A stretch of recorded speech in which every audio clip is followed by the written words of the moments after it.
കർത്താവിന്റെ വിശുദ്ധ രക്തത്താൽ വിളിച്ചു ചേർക്കപ്പെട്ട സകല വ്രതന്മാർക്ക് കർത്താവായ യേശുവിന്റെ നാമത്തിൽ പ്രത്യേകമായിട്ട് വന്ദനം അറിയിക്കുന്നു. സഭയിൽ തുടർമാനമായി വരുന്നവരോ ആദ്യമായിട്ട് പങ്കെടുക്കുന്നവരോ ആയിട്ട് ആരെങ്കിലും ഉണ്ടെങ്കിൽ നിങ്ങൾക്ക് നിങ്ങളുടെ കർത്താവിനെ കുറിച്ച്, നിങ്ങളുടെ വീണ്ടെടുപ്പുകാരനായ കർത്താവിനെ കുറിച്ച് ഹൃദ്യമായി കേൾക്കാനുള്ള ഒരു അവസരത്തിലേക്ക് കർത്താവ് നിങ്ങളെ കൂട്ടിക്കൊണ്ടുവന്നിരിക്കുകയാണ്. തുടർന്നുള്ള സമയം നിങ്ങൾക്ക് വളരെ വിലപ്പെട്ടതാണ്. നാം ഇരുന്ന സമയവും വളരെ വിലപ്പെട്ടത് തന്നെയാണ്. വേദോസത്തിൽ ഇങ്ങനെ നാം വായിക്കുന്നു, അന്ധകാരം ഭൂമിയെയും സൂര്യരും ജാതിയെയും മൂടിക്കൊണ്ടിരിക്കുന്നു. ഇത് ഈ നാട്ടുകാർക്ക് കാണാൻ കഴിയുന്നില്ല, നമുക്കത് കാണാം. അന്ധകാരം അവരറിയാതെ ഭൂമിയെ മൂടുന്നുണ്ട്. അവർ വെളിച്ചമാണെന്ന് വിചാരിക്കുന്ന കാര്യങ്ങളെല്ലാം അവർക്ക് അന്ധകാരമായിക്കൊണ്ട് തന്നെ ഇരിക്കുകയും, ഇന്നലെ വരെ അവർ ആശ്രയിച്ച കാര്യങ്ങൾ ഇന്ന് അവർക്ക് ആശ്രയമല്ലാതായി മാറുകയാണ്. അപ്പോഴും മറ്റൊരു കാര്യത്തിലേക്ക് അവർ പായുകയാണ്, മറ്റൊരു പരിഹാരത്തിലേക്ക് അവർ ഓടുകയാണ് മനുഷ്യർ. ഞാൻ ഇങ്ങോട്ട് വന്നപ്പോൾ കണ്ട ഒരു കാഴ്ച, ചെറിയൊരു കാഴ്ചയാണെങ്കിലും ചിന്ത വലുതായിരുന്നു. എന്റെ ഒരു ബാങ്കിന്റെ മുമ്പിൽ ശാമിയാനായിട്ടിരിക്കുകയാണ്. അപ്പൊ എന്റെ മനസ്സിലേക്ക് പോയത്, ഒത്തിരി പേർ പണത്തിനായിട്ട് ക്യൂ നിൽക്കുന്നവർ വെയിൽ കൊള്ളാതിരിക്കാനും വെയിൽ കൊണ്ട് തലകറങ്ങിയില്ലാതിരിക്കാനും ഒക്കെ ബാങ്കുകാർ അവർക്ക് താൽക്കാലികമായിട്ടിരിക്കുന്ന ശാമിയാനാണ്. പക്ഷെ അതൊക്കെ താൽക്കാലികമാണ്. മനുഷ്യൻ നെട്ടോട്ടം മൂടുകയാണ്. പെട്ടെന്നാണ് ആശ്രയങ്ങളൊക്കെ കൈവിടുന്നത്. അന്ധകാരം ഭൂമിയെ മൂടുന്നുണ്ട്. കുരുരുൾ ജാതിയെ മൂടാനുള്ള അതിന്റെ മേഘം എത്തിക്കഴിഞ്ഞു. അതിനി മൊത്തമായിട്ട് മൂടാൻ വളരെ സമയങ്ങൾ മാത്രമേ ഉള്ളൂ. ഒരു കല്ല് പോലും ദേഹത്ത് വീണാൽ വേദനിക്കുന്നവൻ മലകൾ ഞങ്ങളുടെ മേൽ വീഴട്ടെ എന്ന് ആർക്കുന്ന ദിവസങ്ങൾ വളരെ അടുത്തിരിക്കുകയാണ് പ്രിയമുള്ളത്. പക്ഷെ ദൈവത്തിന്റെ ജനത്തിന്റെ സന്തോഷം, നമ്മളെ കർത്താവ് വളരെ സേഫായ ഒരു സ്ഥലത്ത് വെച്ചിരിക്കുകയാണ്.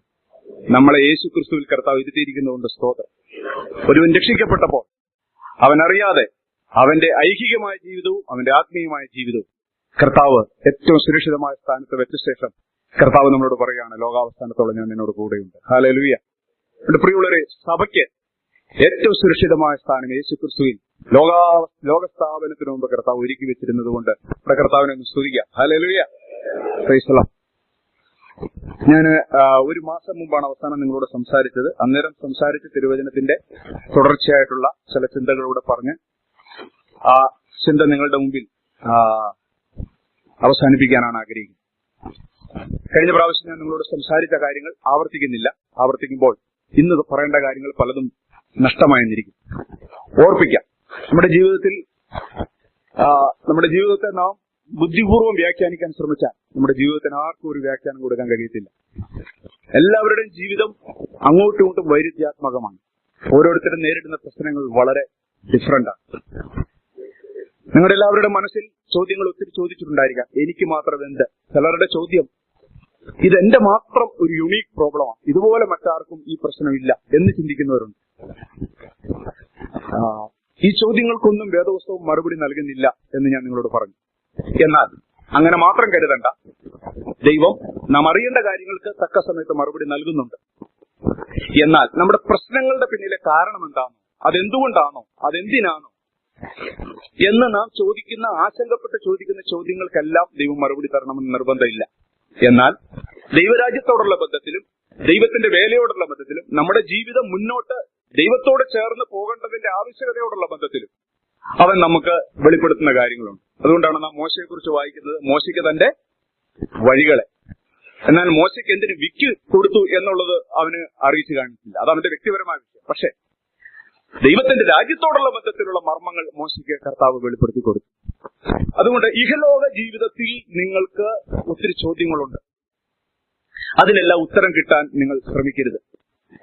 രണ്ട് കാരണങ്ങളാണ് ഞാൻ അതിന് തിരിച്ചറിയുന്നത്. ഒന്ന്, എന്തുകൊണ്ട് നിങ്ങളുടെ ചോദ്യങ്ങൾക്കെല്ലാം ദൈവം മറുപടി തരുന്നില്ല?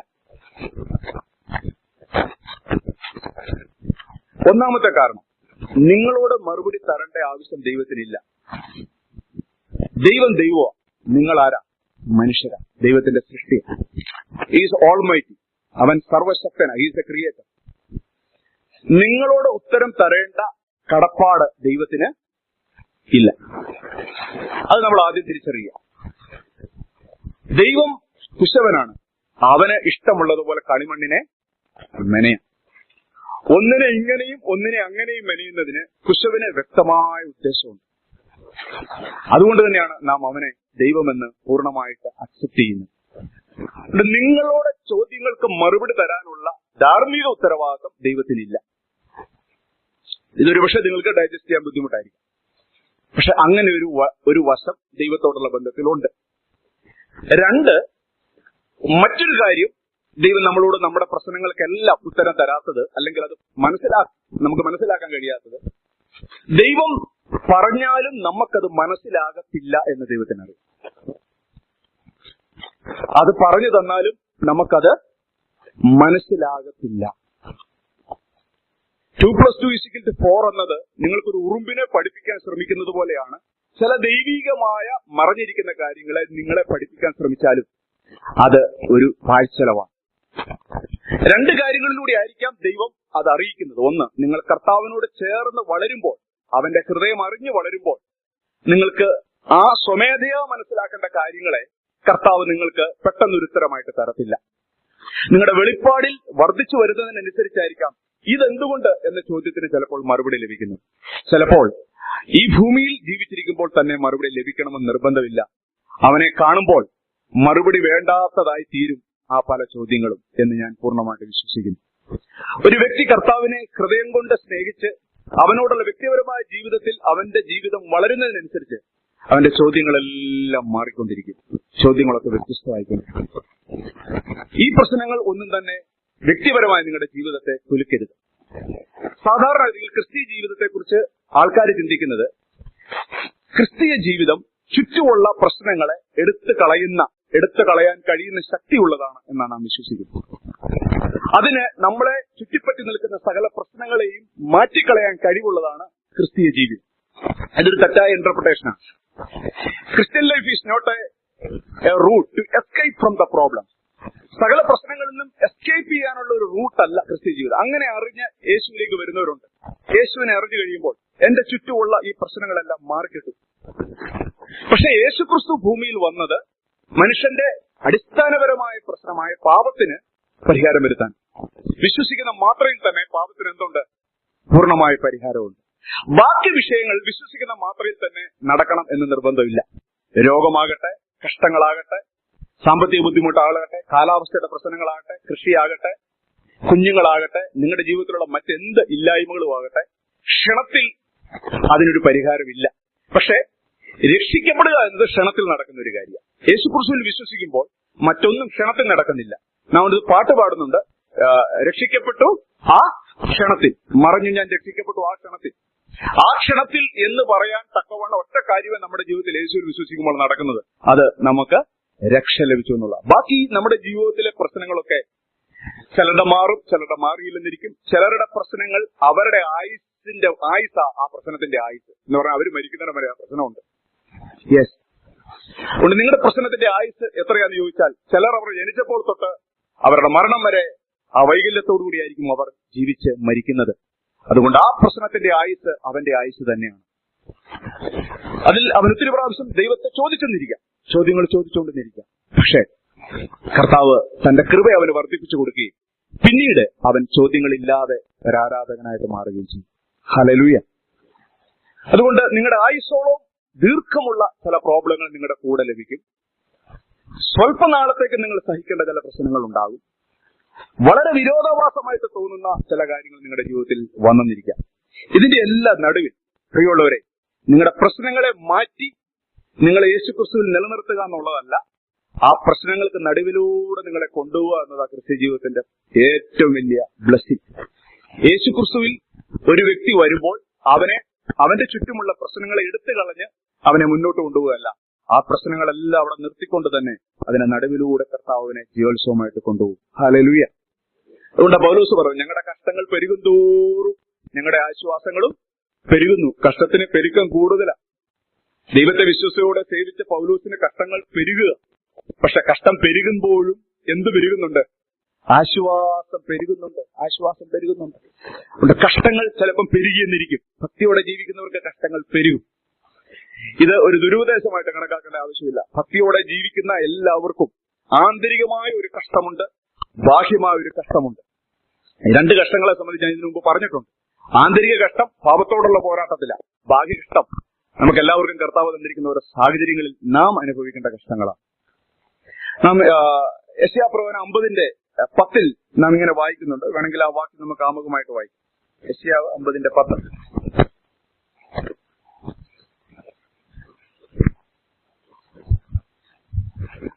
പുഴു അവരെ തിന്നുകളയും. നിങ്ങളിൽ യഹോവയെ ഭയപ്പെടുകയും അവന്റെ ദാസന്റെ വാക്ക് കേട്ടനുസരിക്കുകയും ചെയ്യുന്നവൻ തനിക്ക് പ്രകാശമില്ലാതെ അന്ധകാരത്തിൽ നടന്നാലും അവൻ യഹോവയുടെ നാമത്തിൽ ആശ്രയിച്ച് തന്റെ ദൈവത്തിന്മേൽ ചാരിക്കൊള്ളട്ടെ. താൻ നടക്കുന്ന പാതയിൽ പ്രകാശമില്ലാത്ത അന്ധകാരത്തിലായിരിക്കും അവൻ നടക്കുന്നത്. എങ്കിലും അവൻ എന്താ ചെയ്യണ്ടേ? യഹോവയുടെ നാമത്തിൽ ആശ്രയിച്ച് തന്റെ ദൈവത്തിന്മേൽ ചാരിക്കൊള്ളട്ടെ. കഴിഞ്ഞ പ്രാവശ്യം ഞാൻ പറഞ്ഞു, the simple way, trust and obey. Faith exercise ചെയ്യാൻ കഴിയാത്ത ആർക്കും ക്രിസ്ത്യ ജീവിതത്തിൽ വളരാൻ കഴിയത്തില്ല. ഫെയ്ത്ത് എക്സർസൈസ് ചെയ്യാത്ത ആർക്കും ദൈവത്തോടുള്ള ബന്ധത്തിൽ അവരുടെ പ്രശ്നങ്ങളോട് ചേർന്ന് പോകാൻ പറ്റത്തില്ല. നിനക്ക് എങ്ങനെയാണ് അന്ധകാരത്തിൽ നടക്കാൻ പറ്റുന്നത്? ചോദ്യങ്ങൾ ചോദിച്ചിട്ട് ഉത്തരവില്ല. എന്തുകൊണ്ടാണെന്ന ഒരു ക്ലൂ ഇല്ല. പക്ഷെ അങ്ങനെ ഒരുവൻ അന്ധകാരത്തിൽ പ്രകാശമില്ലാതെ നടന്നാലും അവൻ എന്ത് ചെയ്യണം? യഹോവയുടെ നാമത്തിൽ ആശ്രയിച്ച് തന്റെ ദൈവത്തിന്റെ മേൽ ചാരിക്കൊള്ളട്ടെ. ഹല്ലേലൂയ. ഈ ചോദ്യങ്ങൾക്കൊന്നും പ്രായവ്യത്യാസം ഇല്ല പ്രിയമുള്ളവരെ. ഏത് പ്രായത്തിലുള്ളവനും ദൈവത്തോട് ചോദ്യങ്ങൾ ചോദിക്കും. പക്ഷെ കർത്താവ് പറയുന്നത്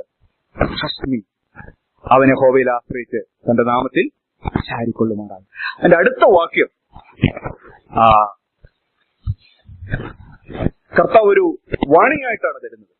തീ കത്തിച്ച് തീയമ്പുകൾ അരക്കി കെട്ടുന്നവരെ, നിങ്ങളെല്ലാവരും നിങ്ങളുടെ തീയുടെ വെളിച്ചത്തിലും നിങ്ങൾ കൊളുത്തിയിരിക്കുന്ന തീയമ്പുകളുടെ ഇടയിലും നടപ്പി. എന്റെ കൈയാൽ നിങ്ങൾക്കിത് ഭവിക്കും. നിങ്ങൾ വ്യസനത്തോടെ കിടക്കേണ്ടി വരും. നിങ്ങൾ നടക്കുന്ന അന്ധകാരത്തിന്റെ പാതയിൽ നിങ്ങൾക്ക് പ്രകാശമില്ലാതിരിക്കുമ്പോൾ നിങ്ങൾ മാനസികമായ ഒരു വലിയ യുദ്ധത്തിലാണ്. ഇതിന് ഉത്തരം കണ്ടെത്താൻ നിങ്ങൾ ശ്രമിക്കും. നിങ്ങൾ ഉത്തരം കണ്ടെത്താൻ ശ്രമിക്കും തോറും നിങ്ങളെ ഹെൽപ്പ് ചെയ്യാനായിട്ട് പിശാച് നിങ്ങളെ അസിസ്റ്റ് ചെയ്യും. ഒരു മനുഷ്യനെ യഹോവയിൽ പൂർണ്ണ ഹൃദയത്തോടെ ആശ്രയിക്കുന്നില്ലെങ്കിൽ അവൻ പിന്നെ എന്ത് ചെയ്യുന്നറിയാവോ? മനസ്സുകൊണ്ട് അവൻ ചിന്തിക്കും. ഓരോരോ പ്രശ്നത്തിന്റെ കാരണം ഇന്നതാണെന്ന് അവൻ തന്നെ ഒരു കൺക്ലൂഷനിലേക്ക് എത്തും. അങ്ങനെ അവന്റെ അന്ധകാരത്തിൽ അവൻ സ്വയം പ്രകാശം കാണാൻ വേണ്ടി അവന്റെ തീയമ്പുകളെ അവൻ എന്ത് ചെയ്യും? അരയ്ക്ക് അവൻ കൊളുത്തും. അവരെ കുറിച്ച് പറയുകയാണ്, നിങ്ങൾ വ്യസനത്തോടെ കിടക്കേണ്ടി വരും. നിങ്ങളുടെ ഇരുട്ടിൽ നിങ്ങൾക്ക് ഉത്തരം കിട്ടാതെ വരുമ്പോൾ, നിങ്ങളുടെ ഇരുട്ടിൽ നിങ്ങൾ വഴി തപ്പുമ്പോൾ സ്വയം നിങ്ങൾ വെളിച്ചം കണ്ടെത്താൻ ശ്രമിക്കേണ്ട. ആ ഇരുട്ട് അങ്ങനെ കിടക്കട്ടെ. ദൈവത്തിങ്കിലേക്ക് നോക്കിയിട്ട് അവൻ നിന്റെ മുഖപ്രകാശ രക്ഷ, അവനിൽ തന്നെ ഞാൻ ചാരി ആശ്രയിക്കുന്നു, അവന് ഇതിന്റെ പിന്നിൽ ഒരു ഉദ്ദേശമുണ്ട്, ഞാൻ അവനെ പൂർണ്ണമായിട്ടും വിശ്വസിച്ച് പിൻപറ്റുന്നു. ആ ഹൃദയത്തിന്റെ വിശ്വാസത്തിന്റെയും ആശ്രയത്തിന്റെയും ആ എക്സർസൈസിൽ അല്ലാതെ ഒരുവൻ സ്വയം അവന്റെ പ്രശ്നത്തിന് പരിഹാരം കണ്ടെത്താൻ ശ്രമിച്ചാൽ അവൻ എന്ത് ചെയ്യുന്ന പറഞ്ഞു? വ്യസനത്തോടെ. ഞാനൊരു ഉദാഹരണം പറയാം. ഇപ്പൊ ഈ സമീപകാലത്ത് നടന്ന സന്ദർഭങ്ങളോടെല്ലാം ബന്ധത്തിൽ നമ്മൾ പെട്ടെന്ന് വെളിപ്പാട് ദിവസം വായിക്കാൻ തുടങ്ങും. അപ്പൊ വെളിപ്പാട് ദിവസം വായിക്കാൻ തുടങ്ങുമ്പോഴുള്ള പ്രശ്നം, വെളിപ്പാട് ദിവസത്തിൽ നമുക്ക് കീറാമുട്ടിയായിട്ടുള്ള ഒത്തിരി സംഗതികൾ കിടപ്പുണ്ട്. പക്ഷെ നമുക്ക് ഓരോ പ്രശ്നത്തോടുള്ള ബന്ധത്തിൽ ഇതെല്ലാം പുനർവ്യാഖ്യാനം ചെയ്യും. ഈ പുനർവ്യാഖ്യാനം ചെയ്യുമ്പോൾ നമുക്ക് പിടുത്തം കിട്ടുന്നില്ല കാര്യങ്ങളെ കുറിച്ച്. പിടുത്തം കിട്ടാതിരിക്കുമ്പോൾ നമ്മൾ ഇരുന്ന് ഇതിനൊരു അർത്ഥം കണ്ടെത്താൻ ശ്രമിക്കും, ഉത്തരം കണ്ടെത്താൻ ശ്രമിക്കും. അത് ഇന്നതാണ്, ഇത് ഇന്നതാണ്. അങ്ങനെ നാം തന്നെ ഒത്തിരി വെളിച്ചം നമ്മുടെ പാതയിൽ ഉണ്ടാക്കിയെടുക്കാനായിട്ട് ശ്രമിക്കും. പക്ഷെ അതെല്ലാം അവസാനം വ്യസനത്തിന്റെ പാതകൾ മാത്രമായിരിക്കും. ഒരു ഉദാഹരണം ഞാൻ പറയാം. ഓരോരുത്തർക്കും വളരെ വിരോധാഭാസമായ ജീവിതം നയിക്കേണ്ടി വരും. വളരെ സോഫ്റ്റ് ആയിരിക്കുന്ന സഹോദരിക്ക് ചിലപ്പോൾ കിട്ടുന്നത് വളരെ ടഫായ ഒരു അമ്മായിമ്മയായിരിക്കും. എന്നാൽ അത്യാവശ്യം തന്റെ ഇടം മിടുക്കമുള്ള ഒരു സഹോദരിക്ക് കിട്ടുന്നത് വളരെ പാവത്താനായ ഒരു അമ്മായിമ്മയായിരിക്കും. ന്യായമായ രീതിയിൽ എങ്ങനെ കിട്ടണമെന്നാണ് നമ്മൾ ആഗ്രഹിക്കുന്നത്. ഇച്ചിരി കടുംപിടുത്തമുള്ള മരുമകൾക്ക് അത്യാവശ്യം പിടിപാടുള്ള ഒരു അമ്മായിനെ കിട്ടുകയാണെങ്കിൽ അവര് തമ്മിലല്ലേ ചേർന്ന് പോകുന്നു. അല്ലെ? ഈ പാവം പിടിച്ച ഇവക്ക്, ഈ ടഫുള്ള അമ്മായിമ്മ, നമുക്കൊന്നും അറിയത്തില്ല. ആ ദൈവത്തിന് എന്താ അങ്ങനെ ചെയ്യാൻ തോന്നിയത്? ദൈവത്തിന് അങ്ങനെ ചെയ്യാൻ തോന്നിയതിൽ ഒരു പർപ്പസ് ഉണ്ട്, അങ്ങനെ ഒരു ഉദ്ദേശം ഉണ്ടായി.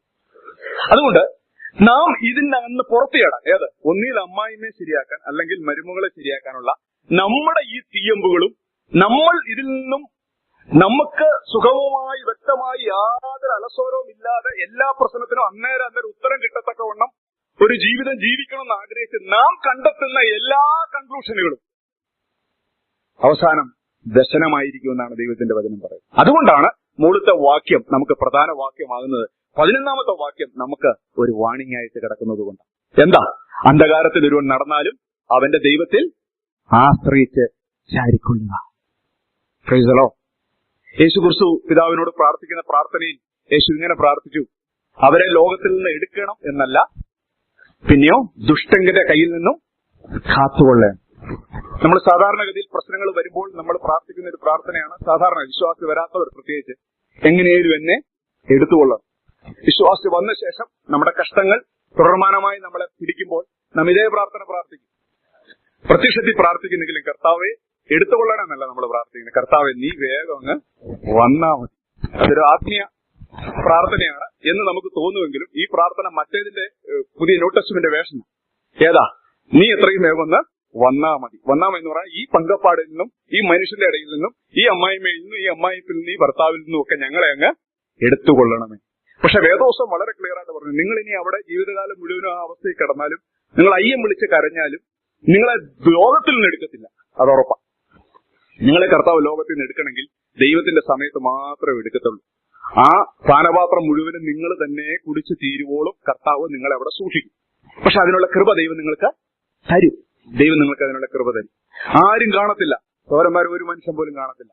ഞാൻ എന്റെ ജീവിതത്തിൽ തിരിച്ചറിഞ്ഞത്, നമ്മുടെ വേദന ഒരു പരിധിവരെ ദൈവമക്കൾക്ക് അറിയാം, അതിനപ്പുറം ഒന്നും ദൈവമക്കൾക്ക് അറിയാൻ പറ്റത്തില്ല. അത് അതേ കഷ്ടം സഹിച്ചവനായ നമ്മുടെ കർത്താവായ യേശു ക്രിസ്തുവിന് മാത്രമേ അറിയത്തുള്ളൂ.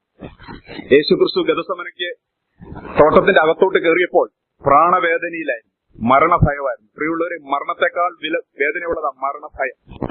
ലോകത്തിന്റെ മുഴുവനും പാപത്തിന്റെ ആ കടും കറുത്ത ആ പാനപാത്രം, അതിലേക്ക് ഒരു പ്രാവശ്യം നോക്കിയാൽ രണ്ടാമതാർക്കും നോക്കാൻ കഴിയത്തില്ല. അത് കുടിക്കാനായിട്ട് അകത്തോട്ട് താൻ തന്റെ മനസ്സിനെ വെച്ച് കയറുമ്പോൾ 3 തന്റെ കൂടെ നടന്ന ചെറുപ്പക്കാരായ ശിഷ്യന്മാരോട് പറഞ്ഞു, ഉണർന്നിരുന്ന് പ്രാർത്ഥിക്കണം. പക്ഷെ അവർക്കതൊന്നും മനസ്സിലായില്ല. അവർക്ക് യേശുവിന്റെ വേദന തിരിച്ചറിയാൻ കഴിഞ്ഞില്ല. അപ്പൊ യേശുവിന്റെ വേദന പറഞ്ഞാലും അവർക്ക് തിരിച്ചറിയാൻ പറ്റത്തില്ല. അപ്പൊ ഇവിടെ ഇരിക്കുന്ന എല്ലാവർക്കും അവരവരുടെ വേദനയുണ്ട്. ഒരു പരിധിവരെ നിങ്ങളുടെ കൂട്ടു സഹോദരനും കൂട്ടു സഹോദരിക്കും ആ വേദന തിരിച്ചറിയാൻ കഴിയത്തുള്ളൂ. എന്നാൽ അതെല്ലാം അറിയാവുന്നവന്റെ കയ്യിലേക്കാണ് യേശു അത് കൊടുത്തത്. അവന് ഉത്തരം കിട്ടി.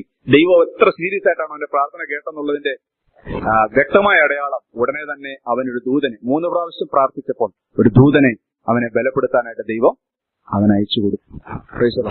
പ്രിയമുള്ളവരെ, നിങ്ങൾ ലോകത്തിൽ നിന്നും എടുക്കപ്പെടണം എന്ന് ആഗ്രഹിച്ചാലും ദൈവത്തിന് നിങ്ങളെക്കുറിച്ചൊരു വ്യക്തമായ ഉദ്ദേശമുള്ളതുകൊണ്ട് നിങ്ങൾ ആ പാനപാത്രം കുടിക്കുവാനും ആ പാനപാത്രം കുടിക്കുമ്പോൾ നിങ്ങളെ ശുശ്രൂഷിക്കുവാൻ ദൈവകൃപയും നിങ്ങളുടെ കൂടെ ഉണ്ടായിരിക്കും. പൂർണ്ണമായിട്ട് അത് വിശ്വസിക്കുക. ഹല്ലേലൂയ. ഇനി നിങ്ങളുടെ കൂടെ നടക്കുന്ന പലർക്കും ആ വേദന അറിയില്ലായിരിക്കാം, പങ്കുവെക്കാം, കുഴപ്പമില്ല. പക്ഷെ ആത്യന്തികമായി നിങ്ങളുടെ വേദന നിങ്ങൾക്ക് മാത്രം കർത്താവിനോട് പങ്കുവെക്കുന്നതിലാ യഥാർത്ഥമായ ജീവന്റെ രഹസ്യം ഇരിക്കുന്നു. ഹല്ലേലൂയ. അതുകൊണ്ട് ലോകത്തിൽ നിങ്ങൾ എടുക്കപ്പെടണം എന്ന് നിർബന്ധമില്ല. പ്രശ്നപരിഹാരത്തിനായിട്ട് ദുഷ്ടന്റെ കയ്യിൽ നിങ്ങൾ എന്ത് ചെയ്യത്തില്ല, ഏൽപ്പിക്കത്തില്ല. അതുകൊണ്ട് സഫറിങ്സിന്റെ പാതയിൽ ദൈവമക്കൾ മുന്നോട്ട് യാത്ര ചെയ്യുമ്പോൾ നിങ്ങളുടെ പ്രശ്നം അവിടം കൊണ്ട് പരിഹരിക്കത്തില്ല. ചുറ്റുമുള്ള പ്രശ്നങ്ങൾ പരിഹരിച്ച് നിങ്ങളെ മുന്നോട്ട് കൊണ്ടുപോകത്തില്ല. ആ പ്രശ്നങ്ങളിൽ കൂടെ തന്നെ ദൈവം നിങ്ങളെ കൊണ്ടുപോയി നിങ്ങളെ ജയാളിയാക്കുവാൻ ദൈവം വിശ്വസ്തൻ. മറ്റൊരു വാക്യം ഇതിനോടുള്ള ബന്ധത്തിൽ വായിക്കാം. സഭാപ്രസംഗയുടെ പുസ്തകം അതിന്റെ 3-ാമത്തെ അധ്യായം.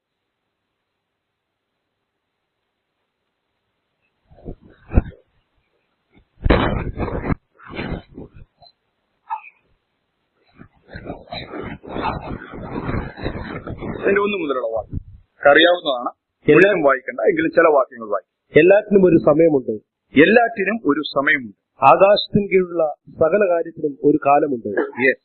ജനിപ്പാനൊരു കാലം, മരിപ്പാനൊരു കാലം, നടുവാനൊരു കാലം, നട്ടത് പറിപ്പാനൊരു കാലം, കൊല്ലുവാനൊരു കാലം, സൗഖ്യമാക്കുവാനൊരു കാലം, ഇടിച്ചു കളവാനൊരു കാലം, പണിവാനൊരു കാലം, കരവാനൊരു കാലം, ചിരിപ്പാൻ ഒരു കാലം, വിലപിപ്പാനൊരു കാലം, നൃത്തം ചെയ്യുവാനൊരു കാലം, കല്ല് പെറുക്കിക്കളവാനൊരു കാലം, കല്ല് പെറുക്കി കൂട്ടുവാൻ ഒരു കാലം. താഴോട്ട് നിങ്ങൾ 10 വരെ വായിച്ചാൽ നമ്മുടെ ജീവിതത്തിൽ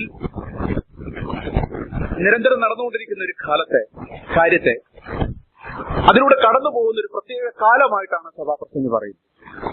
ചിരിക്കുവാൻ ഒരു കാലം, കരയുവാൻ ഒരു കാലം, ആലിംഗനം ചെയ്യുവാൻ ഒരു കാലം, ആലിംഗനം ചെയ്യാതിരിക്കാൻ ഒരു കാലം, കല്ല് പെറുക്കിക്കൂട്ടുവാൻ ഒരു കാലം, കല്ല് എടുത്ത് കളയുവാൻ ഒരു കാലം. ഈ തമ്മിൽ പൊരുത്തമില്ലാത്ത ഈ ജീവിത പ്രതിഭാസത്തെക്കുറിച്ച് പറഞ്ഞു വന്ന ശേഷം അതിന്റെ 11ാമത്തെ വാക്യത്തിൽ സഭാപ്രസംഗി വളരെ മനോഹരമായിട്ടാണ് അത് കൺക്ലൂഡ് ചെയ്യുന്നത്. ഈ വിരോധാഭാസം ഒരു സമയത്ത് കരയുന്നു, ഒരു സമയത്ത് ചിരിക്കുന്നു, ഒരു സമയത്ത് കല്ല് പെറുക്കിക്കളയേണ്ട ഗതികേട്, ഒരു സമയത്ത് കല്ല് കൂട്ടിവെക്കേണ്ട ഗതികേട്. ഈ വിരോധാഭാസമായ ഈ പ്രകേളികയ്ക്ക് നടുവിൽ അതിനെ താഴേക്ക് കൊണ്ടുവന്ന ശേഷം സഭാപ്രസംഗി പറയുന്നത് എന്താണ്? 11ാമത്തെ വാക്യം, അവൻ സകലവും അതാതിന്റെ സമയത്തും ഭംഗിയായി ചെയ്തു. ഹല്ലേലൂയ. അവൻ സകലവും അതതിന്റെ സമയത്ത് ഭംഗിയായി ചെയ്യുന്നു. പ്രിയമുള്ളവരെ, ചിരിക്കാനൊരു കാലം, കരയാനൊരു കാലം, ചുമട് ചുമക്കാനൊരു കാലം, ചുമടിറക്കുവാനൊരു കാലം, വിതയ്ക്കുവാനൊരു കാലം, കൊയ്യുവാനൊരു കാലം. ഈ കാലങ്ങളെല്ലാം നിങ്ങളുടെ ജീവിതത്തിൽ വെച്ച ശേഷം ഇതിന്റെ മുകളിൽ ദൈവത്തിന് ഒരു ഫുൾ കൺട്രോൾ ഉണ്ടെന്നാണ് സഭാപ്രസംഗി പറയുന്നത്. ഇപ്പോൾ ഒരുപക്ഷെ നിന്റെ കൈ കിട്ടിയിരിക്കുന്നത് കുറെ നാൾ നിന്നെ കരയിപ്പിക്കുന്ന ഒരു കാര്യമാണ്. അത് കരയാനുള്ള ഒരു കാലം. പക്ഷേ അത് അങ്ങനെ നിന്നെ കരഞ്ഞു വിടാനുള്ള ഒരു കാലമല്ല. അത് അതതിന്റെ സമയത്ത് അതതിന്റെ ഭംഗിയോടെ കർത്താവ് സകലവും ചെയ്യുക. Full control. ദൈവത്തിന് അതിന്റെ മുകളിൽ ഒരു കൺട്രോൾ. ഒരുപക്ഷെ ഈ 11ാം വാക്യം ഇല്ലായിരുന്നെങ്കിൽ ഈ 10 വരെയുള്ള വാക്യം നമ്മളെ സംബന്ധിച്ച് യാതൊരു സന്തോഷം തരുന്ന വാക്യമാണ്. പക്ഷേ 11ാമത്തെ വാക്യം എന്നെ സംബന്ധിച്ച് വളരെ യുണീക്കായ ഒരു വാക്യമാണ്. നമ്മുടെ ജീവിതത്തിന്റെ ഈ നിലയിലുള്ള സകല വിരോധാഭാസങ്ങൾക്ക് നടുവിൽ ദൈവത്തിന്റെ പൈതലിനെ സംബന്ധിച്ച് അവൻ സകലതും അതിന്റെ സമയത്ത് വളരെ ഭംഗിയായിട്ട് വ്യക്തമായി കർത്താവ് ചെയ്യുന്നു. നിങ്ങൾക്ക് നിങ്ങളുടെ ജീവിതത്തിലേക്ക് തിരിഞ്ഞു നോക്കിയിട്ട് നിങ്ങൾ കടന്നു പോകുന്നത് ഏത് അവസ്ഥയാണെങ്കിലും ആ കാലം ഒരു വേദനയുടെ കാലമായിരിക്കാം, ആ കാലം ഒരു രോഗത്തിന്റെ കാലമായിരിക്കാം, ആ കാലം ഒരു സാമ്പത്തിക നഷ്ടത്തിന്റെ കാലമായിരിക്കാം, കൈവിടപ്പെടലിന്റെ കാലമായിരിക്കാം. പക്ഷെ ആ കാലത്തിലൂടെ നിങ്ങൾ കടന്നു പോകുമ്പോൾ വേദവസം പറയുന്നു സകലവും അതതിന്റെ സമയത്ത് വളരെ ഭംഗിയായിട്ട് ചെയ്യുന്നു. ഹല്ലേലൂയ. കർത്താവിനെ സ്നേഹിക്കുന്ന ദൈവമക്കൾക്ക് മാത്രം ഇത് തിരിച്ചറിയാൻ കഴിയത്തുള്ളൂ. ഇത് ചോദ്യത്തിന്റെ ഉത്തരങ്ങളല്ല. ഇത് അവന്റെ മാറോട് ചേർന്നിരിക്കുമ്പോൾ അവൻ നമ്മുടെ ഹൃദയത്തിൽ തരുന്ന ആശ്വാസങ്ങളാണ്. ഹല്ലേലൂയ. ഇനി നിങ്ങൾ വേദോത്സവത്തിലെ ഒത്തിരി ദൈവദാസന്മാരുടെ ജീവിതം നിങ്ങൾ പരിശോധിച്ചാൽ നമുക്ക് വളരെ അങ്ങോട്ടും ഇങ്ങോട്ടും ചേർന്ന് പോകാത്ത ജീവിതമായിട്ട് തോന്നാറുണ്ട്. ഒരു വേദഭാഗത്തിലേക്ക് ഞാൻ നിങ്ങളെ ശ്രദ്ധയെ ക്ഷണിക്കുകയാണ്. യോഹന്നാന്റെ സുവിശേഷം അതിന്റെ 21ാം അധ്യായത്തിൽ പത്രോസിനെ കർത്താവ് റീസ്റ്റോർ ചെയ്യുമ്പോൾ കർത്താവ് പത്രോസിനോട് പറയുന്നൊരു കാര്യമുണ്ട്. നീ ഇവയേക്കാൾ അധികമായിട്ട് എന്നെ സ്നേഹിക്കുന്നു. കർത്താവിന്റെ ചോദ്യം, നീ എല്ലാത്തിലുപരിയായിട്ട് എന്നെ സ്നേഹിക്കുന്നു. നമുക്ക് ആ വാക്യം അറിയാം, പക്ഷെ ആ വാക്യത്തിലേക്കല്ല ഞാൻ വരുന്നത്. അതിന്റെ 18ാമത്തെ വാക്യത്തിൽ കർത്താവ് പത്രോസിനോട് പറയുന്ന വാക്യമാണ് വളരെ വിരോധാഭാസമായിട്ട് തോന്നുന്നത്. നീ ഇവയേക്കാൾ അധികമായിട്ട് എന്നെ സ്നേഹിക്കുന്നു. പത്രോസ്, ഞാൻ നിന്നെ ഇവയേക്കാൾ അധികമായിട്ട് സ്നേഹിക്കുന്നു. ലോകത്തിലുള്ള മറ്റെല്ലാത്തിനേക്കാൾ ഉപരിയായിട്ട് ഞാൻ യേശുവിനെ സ്നേഹിക്കുന്നു എന്ന് പറയുന്ന ഒരു മനുഷ്യന് കർത്താവ് തൊട്ടടുത്ത വാക്യത്തിൽ കൊടുക്കുന്ന വാഗ്ദാനം എന്താണെന്നറിയോ? ഒരു മരണമാണ്, ക്രൂശ് മരണം. നാം സാധാരണഗതിയിൽ കേൾക്കാറുള്ളത് എല്ലാത്തിലുപരി ഈ കർത്താവിനെ സ്നേഹിച്ചാൽ നിനക്കൊരു പ്രശ്നം ഉണ്ടാകത്തില്ലെന്ന്. പക്ഷെ പത്രോസിന് എല്ലാത്തിലുപരിയായിട്ട് നീ എന്നെ സ്നേഹിക്കുന്നു എന്ന് പത്രോസ് ഒരു തീരുമാനം എടുത്ത് മുമ്പോട്ട് വന്നപ്പോൾ പത്രോസിന് ദൈവം കൊടുത്ത വാഗ്ദത്തം വലിയ ശുശ്രൂഷ അവന് ദൈവം കൊടുത്തു. പക്ഷെ അവന് പ്രോമിസ് ചെയ്ത് എന്താണെന്നറിയോ? നീ വലുതാകുമ്പോൾ മറ്റൊരുവൻ നിന്റെ അരയ്ക്ക് കെട്ടി നിന്നെ ഇഷ്ടമില്ലാത്തടത്തേക്ക് കൊണ്ടുപോകും. ഈ വിധം തന്റെ മരണത്തിലൂടെ അവൻ ദൈവത്തെ മഹത്വപ്പെടുത്തും. അപ്പൊ കർത്താവിനെ ഹൃദയം കൊണ്ട് സ്നേഹിച്ച് എല്ലാറ്റിലും ഉപരിയായി സ്നേഹിച്ച ഒരു മനുഷ്യന്റെ ജീവിതത്തെ കർത്താവ് സെറ്റിൽ ചെയ്തത് ഒരു മരണത്തിലൂടെ. നിങ്ങൾ വിചാരിക്കരുത് നിങ്ങൾക്ക് ഉണ്ടാകാൻ പോകുന്ന മരണം ഒരുപക്ഷെ നിങ്ങൾ ദൈവത്തെ പൂർണ്ണമായിട്ട് പ്രസാദിപ്പിക്കാനുകൊണ്ടുണ്ടായ മരണമാണെന്ന് നിങ്ങൾ വിശ്വസിക്കരുത്. നിങ്ങൾ കർത്താവിനെ പ്രസാദിപ്പിച്ച് നിങ്ങളുടെ മുഴു ജീവിതവും കർത്താവിനായി അർപ്പിക്കുമ്പോഴും കർത്താവ് ഈ മരണം പത്രോസിന്റെ ജീവിതത്തിൽ നിന്ന് എടുത്തു കളഞ്ഞില്ല. അവന്റെ പാതയിൽ ആ കുരിശുമരണം ഉണ്ടായിരുന്നു. പ്രിയമുള്ളവരെ, ഹൃദയം സെറ്റിൽ ചെയ്യുക. ദൈവത്തിന് ഓരോരുത്തരെ കുറിച്ചും അതതിന്റെ സമയത്ത് ഭംഗിയായി ഓരോ കാര്യങ്ങളും നിർവഹിക്കാനുണ്ട് എന്ന് പൂർണ്ണമായിട്ട് വിശ്വസിക്കും. നിങ്ങൾ പൂർണ്ണമായിട്ട് കർത്താവിനെ എല്ലാറ്റിലുപരിയായി സ്നേഹിക്കുന്നു എന്ന ഒറ്റ കാരണം കൊണ്ട് നിങ്ങളുടെ വഴിയിൽ നിന്നുള്ള കുരിശുകൾ കർത്താവ് എടുത്തു കളയണം നിർബന്ധമില്ല. ആ കുരിശ് അവിടെ തന്നെ കാണും. പത്രോസിന്റെ കുരിശ് മാറിയില്ല. പത്രോസ് ആത്മാക്കളെ നേടി, പത്രോസ് സഭ സ്ഥാപിച്ചു, പത്രോസ് പ്രസംഗിച്ചു, പത്രോസ് ലേഖനം എഴുതി. ഇതുകൊണ്ടൊന്നും ആ മരണം കർത്താവ് മാറ്റിക്കളഞ്ഞില്ല. അത് അവൻ അങ്ങനെ തന്നെ മരിക്കുമെന്നുള്ളത് ദൈവത്തിന്റെ പൂർണ്ണമായ ഹിതമായിരുന്നു. പക്ഷേ നമ്മുടെ പ്രശ്നം അവിടെയല്ല.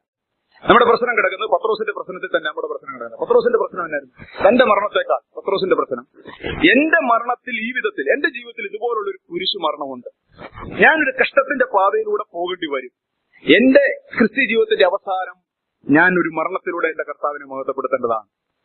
അങ്ങനെയാണെങ്കിൽ പത്രോസിന്റെ മനസ്സിലെ ചോദ്യം മുഴുവനും എന്തായിരുന്നു പത്രോസിന്റെ ചോദ്യം എന്തായിരുന്നു? അവരുടെയൊക്കെ കാര്യം. യോഹന്നാന് ഇതുപോലെയുള്ള ഈ പോരാട്ടങ്ങൾ ഉണ്ടാവുമോ? പുള്ളിക്ക് ഇതുപോലുള്ള പ്രശ്നം ഉണ്ടാവും? അതോ അവന് സുഖമാണ്, അവന് കുഴപ്പമൊന്നും വരത്തില്ല? അവനും കൂടെ കുഴപ്പമുണ്ടെങ്കിൽ എന്റെ കുഴപ്പമല്ല, അല്ലെ? എനിക്കത് കഴിഞ്ഞ ആഴ്ച ഞാനത് പറഞ്ഞാന്ന് തോന്നുന്നു. അവന് പ്രശ്നമില്ല എങ്കിൽ എനിക്കൊരു പ്രശ്നമില്ല. അവന് പ്രശ്നമില്ലാതിരിക്കുകയും എനിക്ക് മാത്രം ഈ പ്രശ്നം ഉണ്ടായിരിക്കുകയും ചെയ്യുന്നെങ്കിൽ ഇതെന്റെ മാത്രം പ്രശ്നം, ഇതെന്റെ മാത്രം. പലരെയും പിശാച് അവരുടെ ആത്മീയ ജീവിതത്തെ ബന്ധിച്ചു കളയുന്നത് ഈ വേദന, ഈ രോഗം നിനക്ക് മാത്രമേ ഉള്ളൂ. അതിന് ആശുപത്രി ചെല്ലുമ്പോൾ അവർ പറയും 10,000 ഒരാൾക്ക് മാത്രം ഇത് ഉള്ളെന്ന് പറയുമ്പോൾ പിന്നെ തിരിച്ചു വരുമ്പോ എന്നാണെന്നറിയോ? ഞാൻ ഇത്രയും കർത്താവിനെ സ്നേഹിച്ചിട്ട് 10,000 ഒരുവന്റെ ഈ രോഗം, എനിക്ക് മാത്രമുള്ള ഈ അസുഖം. പക്ഷെ കർത്താവ് അവന് പറയുന്ന മറുപടി നമ്മുടെ എല്ലാവർക്കും, നിങ്ങൾ ഓരോരുത്തരും ചുമക്കുന്ന വേദനയ്ക്കുള്ള മറുപടിയാണ്. കർത്താവ് എന്താണ് അവനോട് മറുപടി പറഞ്ഞത്? ആമേൻ ആമേൻ. ഞാൻ 20-ാമത്തെ വാക്യം. പത്രോസ് തിരിഞ്ഞ് യേശു സേവിച്ച ശിഷ്യൻ പിൻചെല്ലുന്നത് കണ്ട് അത്താഴത്തിൽ അവന്റെ നെഞ്ചോട് ചാഞ്ഞുകൊണ്ട്, കർത്താവെ, നിന്നെ കാണിച്ചു കൊടുക്കുന്നവൻ ആർ എന്ന് ചോദിച്ചത് ഇവൻ തന്നെ. അവനെ പത്രോസ് കണ്ടിട്ട്, കർത്താവെ, ഇവൻ എന്ത് ഭവിക്കും എന്ന് യേശുവിനോട് ചോദിച്ചു. ഇവന് എന്ത് സംഭവിക്കും എന്ന് യേശുവിനോട് ചോദിച്ചു. യേശു അവനോട് ഞാൻ വരുവോളം ഇവൻ ഇരിക്കണമെന്ന് എനിക്ക് ഇഷ്ടമുണ്ടെങ്കിൽ അത് നിനക്കെന്ത്? എന്റെ ഇഷ്ടമാണ് ഓരോരുത്തരെ കുറിച്ചുമുള്ളത്. ഒരുപക്ഷെ യോഹന്നാന് ഇതുപോലൊരു ദുരന്തം ഉണ്ടാകുന്നില്ല. ദുരന്തം എന്ന് ഞാൻ പറഞ്ഞത് നമുക്ക് മനസ്സിലാകാൻ വേണ്ടി പറഞ്ഞു. അവൻ അങ്ങനെ ഇരിക്കണം എന്നുള്ളത് എന്റെ ഹിതമാണെങ്കിൽ നിനക്കെന്ത്? പ്രിയമുള്ളവരെ, നിങ്ങൾ നിങ്ങളുടെ കൂട്ടു സഹോദരന്മാരെ നോക്കിയിട്ട് അവർക്കിത് സംഭവിച്ചില്ലല്ലോ. ഇത് ഞങ്ങളുടെ വീട്ടിൽ മാത്രം എന്തുകൊണ്ട് സംഭവിച്ചു? അവരുടെ വീട്ടിൽ എന്തുകൊണ്ട് സംഭവിച്ചില്ല? അവരുടെ വീട്ടിൽ അത് അങ്ങനെ സംഭവിക്കരുത് എന്നുള്ളത് എന്റെ ഇഷ്ടമാണെങ്കിൽ അതിൽ നിനക്കെന്ത്?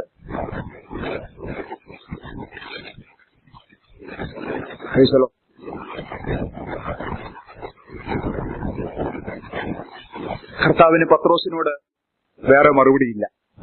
എന്റെ ഇഷ്ടമാ അവൻ എങ്ങനെ ഇരിക്കണമെന്നും ഇങ്ങനെ ഇരിക്കണമെന്നും. ഈ കാലവും ഈ സമയവും അവനാണ് ഭംഗിയായി നിനക്കാക്കി ചെയ്തു വെച്ചിരിക്കുന്നത്. ഇത് തിരിച്ചറിഞ്ഞ് ദൈവത്തോടുള്ള കൂട്ടായ്മ മുന്നോട്ട് പോകുമ്പോൾ നിങ്ങൾക്ക് വളരെ ഹൃദ്യമായിട്ട് വേദോസത്തിൽ കാണാവുന്ന ഒരു കാഴ്ചയുണ്ട്. ഇതെല്ലാം ഭക്തന്മാരെ മറ്റൊരു തലത്തിലേക്ക്, കർത്താവിനോടുള്ള ആഴമായ ബന്ധത്തിലേക്ക് കൊണ്ടുവന്നിട്ടുണ്ട്. നിങ്ങൾക്ക് സംശയം ഉണ്ടെങ്കിൽ ചില സങ്കീർത്തനം ഞാൻ വായിച്ചു കേൾപ്പിക്കാം. സങ്കീർത്തനത്തിന്റെ 13-ാമത്തെ അധ്യായം, 13-ാമത്തെ സങ്കീർത്തനം. അതിൽ ദാവീദ് ഇതുപോലെ ചോദ്യങ്ങൾ ഒത്തിരി ചോദിക്കുന്നുണ്ട്. 13-ാമത്തെ സങ്കീർത്തനം. യഹോവേ, എത്രത്തോളം നീ എന്നെ മറന്നുകൊണ്ടിരിക്കും? യഹോവേ, എത്രത്തോളം നീ എന്നെ മറന്നുകൊണ്ടിരിക്കും? എത്രത്തോളം നിന്റെ മുഖത്തെ ഞാൻ കാണാതെ വണ്ണം മറയ്ക്കും? ഇതെല്ലാം അവരുടെ ചോദ്യങ്ങൾ. അവരൊക്കെ പച്ചയായ മനുഷ്യരായിരുന്നു. 2-ാമത്തെ വാക്യം, എത്രത്തോളം ഞാനുണ്ട്. അവന്റെ ചോദ്യങ്ങളെല്ലാം ഹൗ ലോങ്, എത്രത്തോളം യഹോവേ, എത്രത്തോളം യഹോവേ, എത്രത്തോളം. എനിക്കറിയില്ല ആ എത്ര കാലഘട്ടത്തിലൂടെയാണ് എത്രത്തോളം എന്ന ആ അവസ്ഥ പോയത്. പക്ഷെ അവസാനം സങ്കീർത്തനക്കാരനായ ദാവീദ് അതിന്റെ 5-ാമത്തെ വാക്യത്തിലേക്ക് പറയുന്നത്, ഞാനോ നിന്റെ കരുണയിൽ ആശ്രയിക്കുന്നു, എന്റെ ഹൃദയം നിന്റെ രക്ഷയിൽ. God did not answer him. You have a lot of unanswered questions in your life and unsolved problems in your life. Solve ആകാത്ത ഒത്തിരി പ്രോബ്ലങ്ങളും ആൻസർ ചെയ്യപ്പെടാത്ത ഒത്തിരി ക്വസ്റ്റ്യൻസുകളും അവിടെ കിടപ്പുണ്ട്. നിങ്ങൾ ഒരു സങ്കീർത്തനത്തിലും ദൈവം ഉത്തരം പറയുന്നതായിട്ട് നാം കാണുന്നില്ല. പക്ഷെ അവർ ദൈവത്തിന്റെ അടുക്കൽ എങ്ങനെയാണ് അവരുടെ ജീവിതത്തെ സമർപ്പിച്ചത്? ഞാനോ നിന്റെ കരുണയിൽ ആശ്രയിക്കുന്നു, എന്റെ ഹൃദയം നിന്റെ രക്ഷയിൽ ആനന്ദിക്കും. യഹോവ എനിക്ക് നന്മ ചെയ്തിരിക്കുകൊണ്ട് ഞാൻ അവന് പാടും.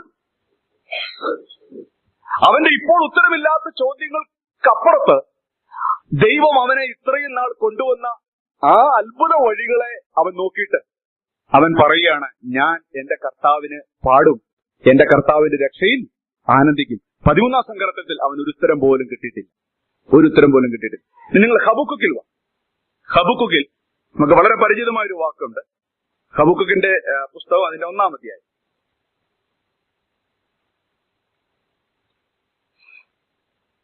1-ാമത്തെ വാക്യം. ഹബക്കുക്ക് പ്രവാചകൻ ദർശിച്ച പ്രവാചകം, യഹോവേ, എത്രത്തോളം ഞാൻ അയ്യം വിളിക്കുകയും നീ കേൾക്കാതിരിക്കുകയും ചെയ്യും. സാഹസ നിമിത്തം ഞാൻ എത്രത്തോളം നിന്നോട് നിലവിളിക്കുകയും നീ രക്ഷിക്കാതിരിക്കുകയും ചെയ്യും. ഹബക്കുക്കിന്റെ അധ്യായം നിങ്ങൾ വായിച്ചു വരുമ്പോൾ ഹബക്കുക്ക് ഇതുപോലെ ചോദ്യങ്ങൾ ചോദിക്കുന്നുണ്ട്. നീ എത്രത്തോളം യഹോവേ, എത്രത്തോളം യഹോവേ. 13-ാമത്തെ വാക്യം 1-ന്റെ. ദോഷം കണ്ടുകൂടാതെ വണ്ണം നിർമ്മല ഹൃദയദൃഷ്ടിയുള്ളവനും പീഡനം കാണുവാൻ കഴിയാത്തവനുമായുള്ളവയെ, ദ്രോഹം പ്രവർത്തിക്കുന്നവരെ നീ വെറുതെ നോക്കുന്നതും ദുഷ്ടൻ തന്നിലും നീതിമാനവനെ വിഴുങ്ങുമ്പോൾ നീ മിണ്ടാതിരിക്കുന്നതും മനുഷ്യരെ സമുദ്രത്തിലെ മത്സ്യങ്ങളെ പോലെയും അധിപതിയില്ലാത്ത ഇടജാതികളെ പോലെയും ആക്കുന്നത് എന്ത്? ഇത് ഹബക്കുക്കിന്റെ ചോദ്യങ്ങളാണ്. സങ്കീർത്തനക്കാരൻ ചോദിച്ചതുപോലെ തന്നെ ഹബക്കുക്കിനും ഇതുപോലെ ചോദ്യങ്ങളാണ്. പക്ഷെ നിങ്ങൾ ഹബക്കുക്കിന്റെ പുസ്തകം വായിക്കുമ്പോൾ ഹബക്കുക്കിന്റെ ഒരു ചോദ്യത്തിനും ദൈവം മറുപടി കൊടുക്കുന്നില്ല. അവസാനം ഹബക്കുക്ക് തന്റെ പുസ്തകം അവസാനിപ്പിക്കുന്നത് എങ്ങനെയാണെന്ന് നമുക്ക് വായിക്കാം. അതിന്റെ 17-ാമത്തെ വാക്യം നമുക്ക് വളരെ പരിചിതമായ വാക്യം. അത്തിവൃക്ഷം തളിർക്കത്തില്ല.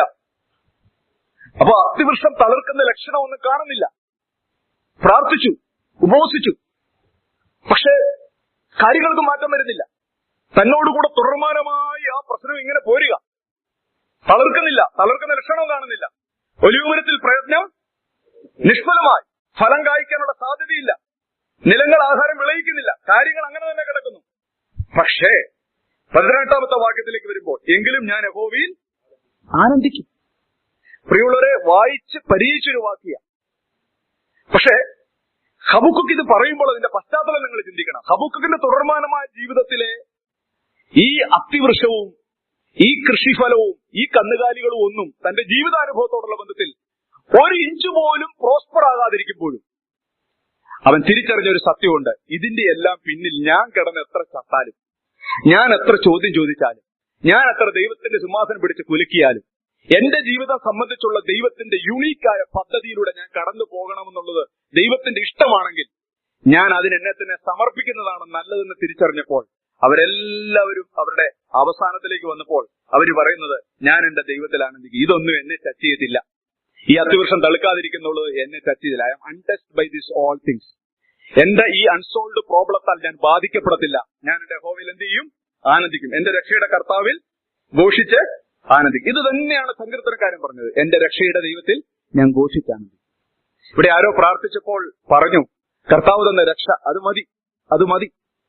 അവരെല്ലാവരും അവരുടെ ജീവിതത്തിന്റെ സന്തോഷം രക്ഷയുടെ പാനപാത്രം എടുത്തുയർത്തിക്കൊണ്ടാണ് മറ്റെല്ലാത്തിനെയും, എല്ലാ വേദനകളെയും, എല്ലാ സഫറിങ്സിനെയും, മാറാതെ കിടന്ന എല്ലാ ജീവിതത്തിന്റെ പ്രതിസന്ധികളെയും അവർ തരണം ചെയ്തത് യേശുക്രിസ്തുവിന്റെ രക്ഷയിൽ നിരന്തരമായി സന്തോഷിച്ചുകൊണ്ടാണ്. അവർ സെലിബ്രേറ്റ് ചെയ്യും. ഇനി യോഹന്നാൻ 1 യോഹന്നാന്റെ 1-ാം അധ്യായത്തിലേക്ക് വരുമ്പോൾ, ഒരു ജീവിതം മുഴുവനും ജീവിച്ച ഒരു മനുഷ്യൻ തന്റെ ജീവിതത്തിന്റെ അവസാനം എഴുതിയ ലേഖനത്തിലെ അതിപ്രധാനമായ ചില വാക്കുകൾ നമുക്ക് വായിക്കാം. അവരുടെ ജീവിതാവസാനം എങ്ങനെയാണ് അവർ അവസാനിപ്പിച്ചത്. ഉത്തരങ്ങൾ കിട്ടാതെ അവർ അവസാനിപ്പിച്ചെങ്കിലും അവരുടെ ഹൃദയത്തെ എത്രത്തോളം പ്രകാശിക്കപ്പെട്ടാണ് അവർ അവസാനിച്ചത് എന്ന് നമുക്ക് 1 യോഹന്നാൻ 1 മുതലുള്ള വാക്യങ്ങൾ, അതിലെ വാക്കുകൾ ശ്രദ്ധയോടുകൂടി നമുക്ക് വായിക്കാം. ആദ്യം മുതലുള്ളതും ഞങ്ങൾ കേട്ടതും സ്വന്തം കണ്ണുകൊണ്ട് കണ്ടതും ഞങ്ങൾ നോക്കിയതും ഞങ്ങളുടെ കൈ തൊട്ടതുമായ ജീവന്റെ വചനം സംബന്ധിച്ച് ജീവൻ പ്രത്യക്ഷമായി ഞങ്ങൾ കണ്ടും സാക്ഷീകരിക്കുകയും പിതാവിനോടുകൂടെ ഇരുന്ന് ഞങ്ങൾക്ക് പ്രത്യക്ഷമായ നിശ്ചയവിനെ നിങ്ങളോട് അറിയിക്കുകയും ചെയ്യുന്നു. ഞങ്ങൾ കണ്ടും കേട്ടുമുള്ളത് നിങ്ങൾക്കും ഞങ്ങളോട് കൂട്ടായ്മ ഉണ്ടാകേണ്ടതിന് നിങ്ങളോടും അറിയിക്കുന്നു. ഞങ്ങളുടെ കൂട്ടായ്മയോ പിതാവിനോടും അവന്റെ പുത്രനായ യേശു ക്രിസ്തുവിനോടും ആകുന്നു. നമ്മുടെ സന്തോഷം പൂർണ്ണമാകുവാൻ ഞങ്ങൾ ഇത് നിങ്ങൾക്ക് എഴുതുന്നു. ഈ വാക്യം യോഹന്നാൻ എഴുതുമ്പോൾ യോഹന്നാന്റെ ജീവിതത്തിന്റെ അവസാന കാലങ്ങളിൽ ഒത്തിരി അപ്പ് ആൻഡ് ഡൗൺസ് കണ്ട് ജീവിതത്തിന്റെ എല്ലാ സമ്മിശ്രമായ അനുഭവങ്ങളിലൂടെ കടന്നുപോയ ശേഷം യോഹന്നാൻ തന്റെ ജീവിതാവസാനം എഴുതുന്ന ഒരു ലേഖനമാണ്. അതിൽ യോഹന്നാൻ പറയുന്നത് നമ്മുടെ സന്തോഷം പൂർണ്ണമാകുവാൻ, പൂർണ്ണ സന്തോഷമുള്ള ഒരു മനുഷ്യനായിട്ടാണ് യോഹന്നാൻ ഈ ലേഖനം എഴുതുന്നത്. താനിത് എഴുതുമ്പോൾ തന്റെ പിന്നിലേക്ക് നോക്കിയിട്ട് തന്റെ ജീവിതത്തെ അതൃപ്തിയോടെയല്ല യോഹന്നാൻ കാണുന്നത്. യോഹന്നാൻ കടന്നുപോയ വേദനകളും കഷ്ടങ്ങളും എല്ലാം ഒന്നും നമുക്കറിയില്ല. പക്ഷെ 90-95 വയസ്സോളം ജീവിച്ചിരുന്ന യോഹന്നാന്റെ ജീവിതത്തിന്റെ എല്ലാ പരുക്കൻ അനുഭവങ്ങൾക്കും ശേഷം യോഹന്നാന്റെ ജീവിതം എങ്ങനെയായിരുന്നു? സന്തോഷം പൂർണ്ണമായിരുന്നു. നമ്മുടെ സന്തോഷം പൂർണ്ണമാകും. എങ്ങനെയാണ് യോഹന്നാന്റെ സന്തോഷം പൂർണ്ണമായെന്ന് ആദ്യത്തെ വാക്യത്തിൽ എഴുതിയിട്ടുണ്ട്. ആദ്യം മുതൽ ഉള്ളതും ഞങ്ങൾ കേട്ടത്. എനിക്ക് ആ വാക്യം വളരെ സന്തോഷമായിട്ട് തോന്നി. ആദ്യം മുതൽ ഉള്ളത്. അതിന്റെ ഇടയ്ക്ക് ഒരു വാക്യത്തിന്റെ അകത്തും ഒരു ഭൗതിക കാര്യങ്ങളും കടന്നു വരുന്നില്ല, ഒരു മെറ്റീരിയൽ തിങ്സും കടന്നു വരുന്നില്ല. പണം അവിടെ വരുന്നില്ല, ആരോഗ്യം അവിടെ വരുന്നില്ല, മറ്റു വസ്തുവകകളൊന്നും ഈ 2-3 വാക്യത്തിൽ വരുന്നില്ല. അതിന്റെ അകത്ത് വരുന്നത് മുഴുവൻ എന്ത് കാര്യങ്ങളാ? ആത്മീയ കാര്യങ്ങൾ മാത്രമേ ഉള്ളൂ. എന്താ? ഞങ്ങൾ തൊട്ട ജീവന്റെ വചനം, ജീവൻ പ്രത്യക്ഷമായി ഞങ്ങൾ സാക്ഷീകരിച്ചത്, പിതാവിനോടുകൂടി ഇരുന്ന് ഞങ്ങൾക്ക്.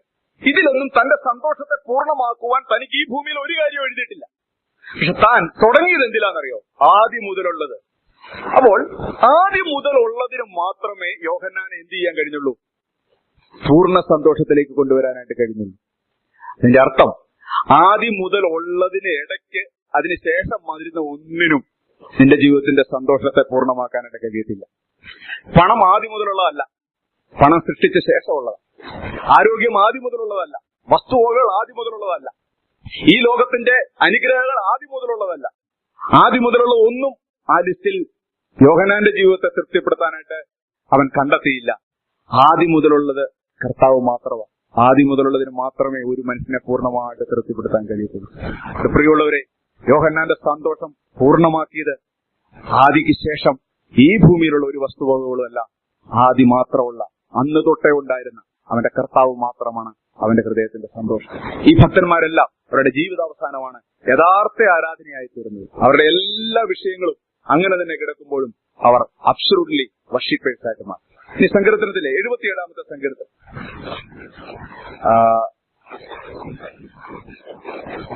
അതിന് 66-ാമത്തെ സങ്കീർത്തനത്തിൽ സങ്കീർത്തനക്കാരൻ തന്റെ ജീവിതത്തിലെ അനുഭവങ്ങളെ വിവരിച്ചു പറയുന്ന ചില വാക്കുകൾ നമുക്കൊന്ന് ശ്രദ്ധിക്കാം.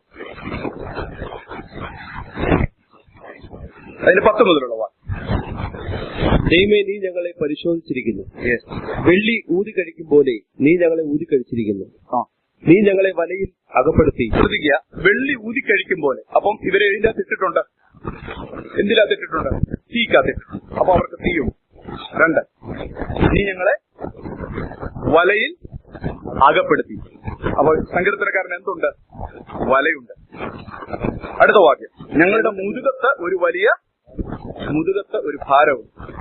12-ാമത്തെ വാക്യം, നീ മനുഷ്യരെ ഞങ്ങളുടെ തലമേൽ കയറി ഓടുമാറാക്കി. തലമേൽ ആരുണ്ട്? ഒത്തിരി മനുഷ്യർ കയറി ഇരിപ്പുണ്ട്. അടുത്തത്, ഞങ്ങൾ തീയിലും തീയ്, വെള്ളത്തിലും വെള്ളം കടക്കേണ്ടി വന്നു. അപ്പം സങ്കീർത്തനക്കാരന്റെ ദിനചര്യ, ഡെയിലി തന്റെ ലൈഫിലുള്ള സാധനങ്ങളുടെ പേരെന്തൊക്കെയാ? വല എന്ന് പറഞ്ഞാൽ മീൻ പിടിക്കുന്ന വലയല്ല കേട്ടോ, തന്നെ ഒരു വിധത്തിലും മുന്നോട്ട് കൊണ്ടുപോകാത്ത വലകൾ. മനുഷ്യരൊക്കെ തന്റെ തലമേല് എവിടെ ചെന്നാലും ഒരു പ്രശ്നമില്ല, അവസാനം ആരെങ്കിലും തന്റെ തലയിൽ കയറി വഴക്ക് പിടിക്കേണ്ടെന്നൊക്കെ വിചാരിച്ചാ പോയത്. നമ്മളവിടെ നിശബ്ദമായിട്ട് ചുമ്മാ നിന്നപ്പോഴും ഇയാളെന്നോട് ചുമ്മാ നിൽക്കുന്നത് എന്ന് ചോദിച്ചെങ്കിലും ഒരുത്തം തലേ കയറി. ശ്രദ്ധിച്ചിട്ടുണ്ടോ? ഞാനും അങ്ങനെയൊക്കെ ഒത്തിരി തീരുമാനം ആരോടും വഴക്ക് പിടിക്കത്തില്ലെന്ന് പറഞ്ഞാൽ ഒഫൻഡഡ് ആകത്തില്ല. പക്ഷെ അങ്ങനെയൊക്കെ നമ്മൾ മാറി ഒരു തൂണയിലൊക്കെ ചാരി നിന്നാലും ആരെങ്കിലും ഒക്കെ നമ്മളെ തോന്നും. ഇപ്പൊ സങ്കീർത്തനക്കാരന്റെ പരിശോധന ലിസ്റ്റിന്റെ വല നമ്മൾ ഈ പറയത്തില്ല, മറ്റേ ഈ റൗഡികളുടെയൊക്കെ കത്തി, കടാര, ചുറ്റിക എന്നൊക്കെ പറഞ്ഞ പോലെ ഇദ്ദേഹത്തിനെതിരെ ദൈവം വെച്ചിരിക്കുന്ന സാധനങ്ങളാ വല. തല മനുഷ്യൻ, മുതുകത്ത് വലിയ ഭാരം, തീയ്, വെള്ളം. അറിയിച്ചല്ലോ, ഇതൊക്കെ അദ്ദേഹത്തിന്റെ ജീവിതത്തിൽ സ്ഥിരമുള്ള, വല്ലപ്പോഴും ഉള്ള സംഭവമല്ല, സ്ഥിരമുള്ള. പക്ഷെ അതിന്റെ 13ാമത്തെ വാക്യം, അതിന്റെ 12ാമത്തെ വാക്യത്തിന്റെ അവസാനം എങ്കിലും സൗരവരെ, ഞാൻ ഇന്നൊരു വലിയ വെളിപ്പാടൊന്നുമല്ല നിങ്ങളോട് പറഞ്ഞിരിക്കുന്നത്, സാധാരണ കാര്യമാണ് പറയുന്നത്, ചേർത്തിണക്കി പറയുന്നേ ഉള്ളൂ. ഇതല്ല, ഈ വലയും മുതുകത്തിരിക്കുന്ന ഈ ആൾക്കാരും ഭാരവും വെള്ളവും ഇതെല്ലാം കൂടെ എങ്ങോട്ട് കൊണ്ടുവന്നു ഈ ഭക്തനെ? എങ്കിലും നീ ഞങ്ങളെ എങ്ങനെ എന്ത് ചെയ്തു? സമൃദ്ധിയിലേക്ക് കൊണ്ടുവന്നിരിക്കുന്നു. എന്തു സമൃദ്ധിയാ? മുതുകത്തൊരുത്തിനിരിക്കുമ്പോൾ എന്താ സമൃദ്ധി? വലയ്ക്കകത്ത് കിടക്കുമ്പോഴും എന്താ സമൃദ്ധി? ഞാൻ നിങ്ങളോട് പറയാൻ പ്രിയമുള്ളവരെ, നിങ്ങൾ ഈ ഒരു അവസ്ഥയിൽ നിങ്ങളുടെ ജീവിതത്തിൽ എന്ത് വേണം? എവിടെ വല വിരിക്കണം? എവിടെ ഒരാളെ മുതുകത്തിരുത്തണം? എവിടെ ഒരുത്തിന് തീയിൽ കൊണ്ടിടണം? എവിടെ നിനക്ക് വെള്ളം വർദ്ധിപ്പിക്കണം എന്ന് ദൈവത്തിനറിയാം. അത് നിന്റെ ജീവിതത്തിൽ ആത്മീയ സമൃദ്ധിയെ കൊണ്ടുവരുന്ന ഒരു ദൈവത്തിന്റെ പാഠ്യപദ്ധതിയാണ്. നാം ഇങ്ങനെ പലപ്പോഴും കേട്ടിട്ടുണ്ട്. സാധാരണഗതി നമ്മൾ ദേവദാസന്മാരോട് സംസാരിക്കുമ്പോൾ പറയുന്ന, നിങ്ങളൊരു പക്ഷേ ഉദാഹരണം കേട്ടിട്ടുണ്ടായിരിക്കാം. നമ്മൾ ഈ ചർച്ച പല പ്രാവശ്യം പറഞ്ഞിട്ടുണ്ട്.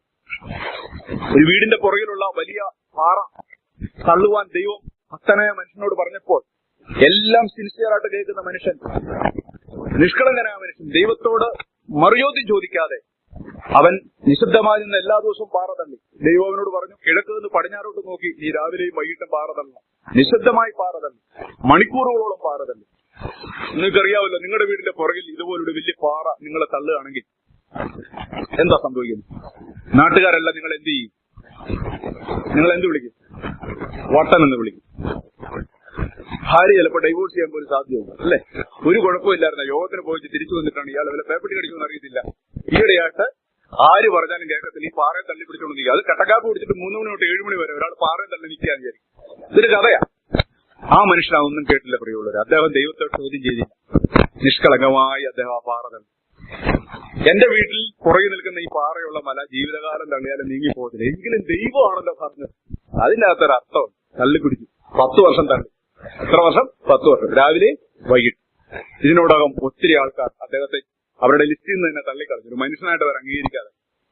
അത്രയും നാളും അദ്ദേഹത്തിന് ദൈവത്തോട് ചോദ്യങ്ങളില്ലായിരുന്നു. പക്ഷെ 11ാമത്തെ വർഷം ആദ്യത്തെ ദിവസം വീണ്ടും തള്ളാൻ വന്നപ്പോൾ ദൈവം പറഞ്ഞു, നീ ഇനി തള്ളണ്ട.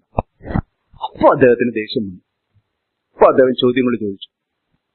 ദൈവം ഇത്രയും നാള് 10 വർഷം ഞാൻ കഷ്ടപ്പെട്ട്, ഇതിന്റെ പേര് ഭാര്യ, അളിയൻ, അമ്മായിപ്പം, വീണ്ടപ്പെട്ടവരെല്ലാവരും എന്നെ നിന്ദിച്ചു, നാട്ടുകാരും നിന്ദിച്ചു. ഞാൻ ഈ 10 വർഷം തള്ളിപ്പിടിച്ചിട്ട് എനിക്കൊന്നും സംഭവിച്ചില്ല. നീ എന്തിനാണ് പിന്നെ ഈ പാറ തള്ളാൻ എന്നോട് ആവശ്യപ്പെട്ടത്? അപ്പോഴാണ് ചോദ്യം. അപ്പൊ ദൈവം അവനോട് പറഞ്ഞത്, ഈ 10 വർഷം തള്ളിയെങ്കിലും പാറ മാറിയില്ല. പക്ഷെ നിന്റെ ശരീരത്തിൽ എന്ത് വന്നു? സമൃദ്ധി വന്നു. നിന്റെ ശരീരത്തിൽ സമൃദ്ധി വന്നു. നീ തള്ളാൻ വന്നപ്പോൾ നിന്റെ കാലം മസിലില്ലായിരുന്നു. അളന്നു നോക്കിയാൽ 12 ഇഞ്ചേ ഉള്ളായിരുന്നു. ഇപ്പോൾ കാലം മസില. കാരണം നീ തള്ളിപ്പിടിച്ച് നിന്ന സമയം മുഴുവനും നിന്റെ കാൽ എങ്ങനെയുള്ളതായി? കാൽ എക്സർസൈസ് ചെയ്യപ്പെട്ടു. നിന്റെ ചെസ്റ്റിന്റെ വീതി കൂടി, നിന്റെ കൈയുടെ മസിൽസ് വർദ്ധിച്ചു, നിന്റെ വിരലുകളൊക്കെ ശക്തിപ്പെട്ടു, നിന്റെ കൈ വളരെ സോഫ്റ്റ് ആയിരുന്നു, അത് തഴമ്പുള്ളതായി തീർന്നു. പാറ മാറാനല്ല ഞാൻ ആഗ്രഹിച്ചത്, നിന്നിലൊരു സമൃദ്ധി കൊണ്ടുവരാനാണ് ഈ പാറയെ ഞാൻ അവിടെ വെച്ചത്. ദൈവമക്കളെ, ഒരു ഭക്തന്റെ ജീവിതത്തിലെ അവൻ പ്രകാശമില്ലാതെ അന്ധകാരത്തിൽ കൂടെ നടക്കുമ്പോഴും, ഒരു കാരണവുമില്ലാതെ അവൻ ചില മലകളെ തള്ളുമ്പോഴും, ഒരു കാരണവുമില്ലാതെ ചിലരെ നിന്റെ മുതുകത്തിരുത്തുമ്പോഴും, അത് നിന്നെ സമൃദ്ധിയിലേക്ക് കൊണ്ടുവരുവാൻ ദൈവം വെച്ച പദ്ധതിയാണ്. എല്ലാത്തിനും ഒരു കാലം അവൻ ഭംഗിയോടെ അതതിന്റെ സമയത്ത് സകലതും ചെയ്യുന്ന ദൈവമാണ്. നിങ്ങളിൽ ആത്മീയ സമൃദ്ധി കൊണ്ടുവരാൻ കർത്താവിന് ആരേ വേണം? ആരമ്മായ്മയാകണം? ആര് നിന്റെ ബോസ് ആകണം? ആര് നിന്റെ ജീവിത പന്താവിൽ കൂടെ കൂടെ നിന്നെ വരയിലകപ്പെടുത്തണമെന്ന് സർവശക്തനായ ദൈവത്തിന് അറിയാമെങ്കിൽ, hallelujah, trust and obey. Price the Lord. അടുത്ത വാക്യം ആരാധനയായിട്ട് മാറുക. ഞാൻ ഹോമയാഗങ്ങൾ കൊണ്ട് നിന്റെ ആലയത്തിലേക്ക് വരും. ഈ ആലയത്തിലേക്ക് വരുമ്പോൾ മുതുകത്താരുണ്ട്? മറ്റവന്മാരുണ്ടോ? വരാൻ ഇറങ്ങിപ്പോയിട്ടില്ല. മുതുകത്തവരുണ്ട്. Praise the Lord. മുതുകത്ത് ആലയത്തിലേക്ക് വരുമ്പോൾ ഇല്ല, പക്ഷെ തിരിച്ചു ചെല്ലുമ്പോൾ മുതുകത്ത് കയറാൻ അവരവിടെ ഉണ്ട്. പക്ഷെ ഞാൻ ഹോമയാഗം കൊണ്ട് നിന്നെ മഹത്വപ്പെടുത്തും. എല്ലാ ട്രയൽസിലൂടെ പോയ എല്ലാവരും ശ്രദ്ധിച്ചോ, വർഷിപ്പിലേക്ക് അവസാനിച്ചു. Price the Lord. അതവരുടെ ജീവിതം കർത്താവിനോട് കൂടുതൽ ചേർന്ന് നിൽക്കുമ്പോൾ അവർ ആഴത്തിൽ അനുഭവിച്ചൊരു സമൃദ്ധിയുണ്ട്. ദൈവസ്നേഹത്തിന്റെ സമൃദ്ധി, ദൈവകൃപയുടെ സമൃദ്ധി, ദൈവ നടത്തിപ്പിന്റെ സമൃദ്ധി, ദൈവിക പദ്ധതിയുടെ ഒരു ഭാഗമായി നിൽപ്പാൻ ലഭിച്ച ഭാഗത്തിന്റെ ഒരു സമൃദ്ധി. കർത്താവിന്റെ വേലയിൽ എന്നെ സന്തോഷിപ്പിക്കുന്ന ഘടകം എന്നാണെന്നറിയോ? ഞാൻ എത്ര പേരെ രക്ഷിക്കപ്പെടുത്തിയെന്നോ എത്ര പേരെ കർത്താവ് നിലനിർത്തിയെന്നോ ഉള്ളതൊന്നുമല്ല. യെസ്, അതിനൊക്കെ ഒരു സന്തോഷമുണ്ട്. പക്ഷെ ഇതൊന്നും നടക്കാതിരിക്കുമ്പോഴും നമുക്ക് സന്തോഷിക്കണമല്ലോ. അതിൽ എന്നെ പ്രധാനമായിട്ട് ബലപ്പെടുത്തുന്ന ഒരു കാര്യം, ഈ മഹാദൈവത്തിന്റെ ആ വേലയുടെ ഒരു കൂട്ടുവേലക്കാരനായി അവന്റെ കൂടെ നിൽപ്പാനുള്ള ഒരു ഭാഗ്യം. Price the Lord. നമുക്ക് സിമ്പിൾ ആയിട്ട് അറിയാം അല്ലെ? നമ്മുടെ വീട്ടിൽ ഒരു വലിയ മേശ പിടിക്കുമ്പോൾ നമ്മുടെ വീട്ടിലെ 1.5 വയസ്സുകാരനെ കുട്ടി അതേ പിടിക്കുമ്പോൾ അവനുണ്ടാകുന്ന വികാരവും ആനന്ദവും, അവൻ പൊക്കുന്നില്ല, പക്ഷെ അറ്റത്ത് പിടിക്കുന്നു. അവനെ അറ്റത്ത് എന്ത് പിടിപ്പിക്കുന്നു? അവന്റെ അപ്പം പിടിപ്പിക്കുന്നു. എന്തിനപ്പൻ അത് പിടിപ്പിക്കുന്നറിയോ? ഇതിനൊരു എക്സൈറ്റ്മെന്റ് ഉണ്ട്. എനിക്ക് ദൈവത്തിലുള്ള ഒരു പ്രത്യേക സന്തോഷം, നാം ചെയ്യുന്ന കാര്യങ്ങളുടെ എക്സൈറ്റ്മെന്റ് നമ്മുടെ ഹൃദയത്തിൽ ഇട്ടേച്ചു പോകുന്നവനാണ് ദൈവം. ഞാനും ഇവിടെയുള്ള 1-2 സഹോദരന്മാരോട് ഒരുമിച്ച് വേല ചെയ്യുകയാണെങ്കിൽ നല്ല ഫലം ഉണ്ടെങ്കിൽ അതിന്റെ എക്സൈറ്റ്മെന്റ്, അതിന്റെ അവകാശം ഞങ്ങളിൽ ആരെങ്കിലും ഒക്കെ ഷെയർ ചെയ്യാനൊരു ശ്രമം നടത്തും സാക്ഷ്യം പറയുമ്പോൾ.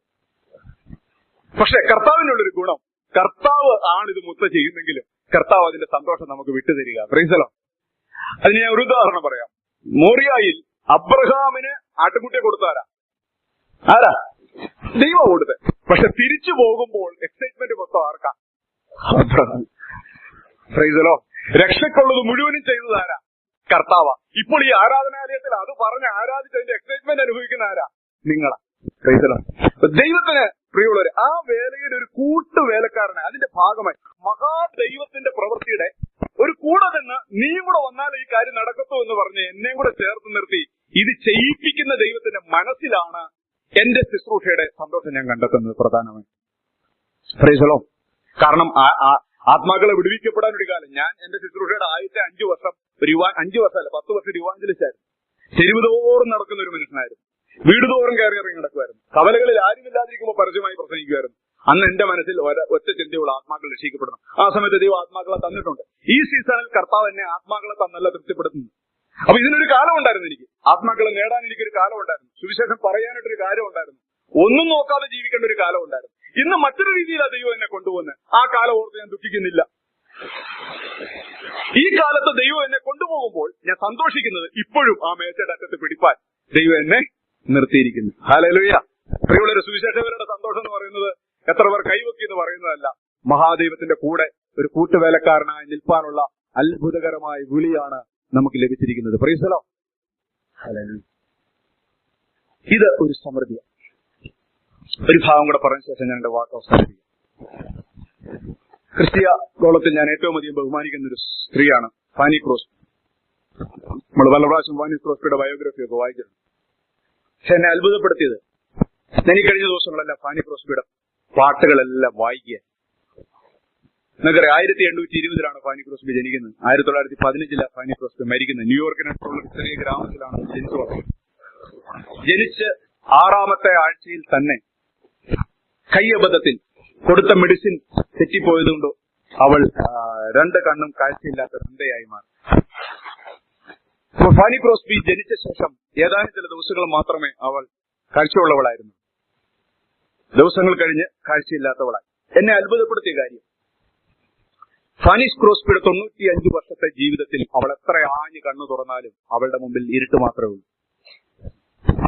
മറ്റാരുടെയോ കൈപ്പഴ കൊണ്ടാണ് അവളുടെ കാഴ്ച നഷ്ടപ്പെട്ടത്. പക്ഷെ 95 വർഷം ഒരു സ്ത്രീ കാഴ്ചയില്ലാതെ ജീവിക്കും. ഞാനിങ്ങനെ ഓർക്കാറുണ്ട്, കണ്ണ് കാണാൻ മേലെ 25 വയസ്സാകുമ്പോൾ അവരെ എടുത്താല് കണ്ണ് കാണാൻ മേലാത്ത ഒരാൾക്ക് ഇത്ര ആയുസ് എന്തിനാ കൊടുത്തത്? 95 ഇയേഴ്സ്. ഒന്ന് ചിന്തിക്കൂ പ്രിയമുള്ളവർ, 95 വർഷം ഏത് സമയത്ത് അവൾ അവിടെ കണ്ണ് വലിച്ചു പിടിച്ചാലും ഫാനി ക്രോസ്ബിയുടെ മുമ്പിൽ ഇരുട്ട് മാത്രമേ ഉള്ളൂ. അവൾ വെളിച്ചം കണ്ടിട്ടില്ല. പക്ഷെ 8,000-ഓളം പാട്ടുകളും 2,000-ഓളം സെക്യുലർ പോയവും എഴുതിയ ഫാനി ക്രോസ്ബിയുടെ ഏറ്റവും അതിവിശിഷ്ടമായ പാട്ടുകൾ ഞാൻ കഴിഞ്ഞ ദിവസം ഇന്റർനെറ്റിൽ കൂടെ വായിച്ചു. കുറെ നേരം ഇരുന്ന് വായിച്ചു. പുറമേയുള്ള 2 കണ്ണും ഇല്ലാത്ത ഒരു സ്ത്രീയുടെ അകത്തെ വെളിച്ചം ഞാൻ കണ്ടത് ആ സ്ത്രീയുടെ പാട്ടുകൾക്കാണ്. ഹല്ലേലൂയ. അതിൽ ഒരു പാട്ട്, വണ്ടർഫുൾ സോങ്. ഞാനതിന്റെ പാട്ടുകളൊക്കെ, ചില പാട്ടിന് ട്യൂണൊന്നും അറിയത്തില്ല. ഞാൻ ആ ട്യൂൺ അന്വേഷിച്ച് യൂട്യൂബിലൊക്കെ പോയി അവിടെ എല്ലാം ലിറിക്സാണ് കിടക്കുന്നത്. മറ്റു ചില പാട്ടുകൾക്കൊക്കെ അത് ആരൊക്കെ പാടിയിട്ടുണ്ട്. അതിൽ ഏറ്റവും വളരെ ഫേമസ് ആയ ഒരു പാട്ട് എന്നെ അത്ഭുതപ്പെടുത്തി. അത് ഈ അവസ്ഥയിലാണ് എന്നെ കൂടുതൽ അത്ഭുതപ്പെടുത്തത്. അവർ പാടുന്ന ഒരു പാട്ടുണ്ട്, blessed assurance Jesus is. 1879 Fanny ക്രോസ്ബിക്ക് 59 വയസ്സുള്ളപ്പോൾ എഴുതിയ പാട്ടൊന്ന് ഡിസ്പ്ലേ ചെയ്യാം. അല്ല, വരികൾ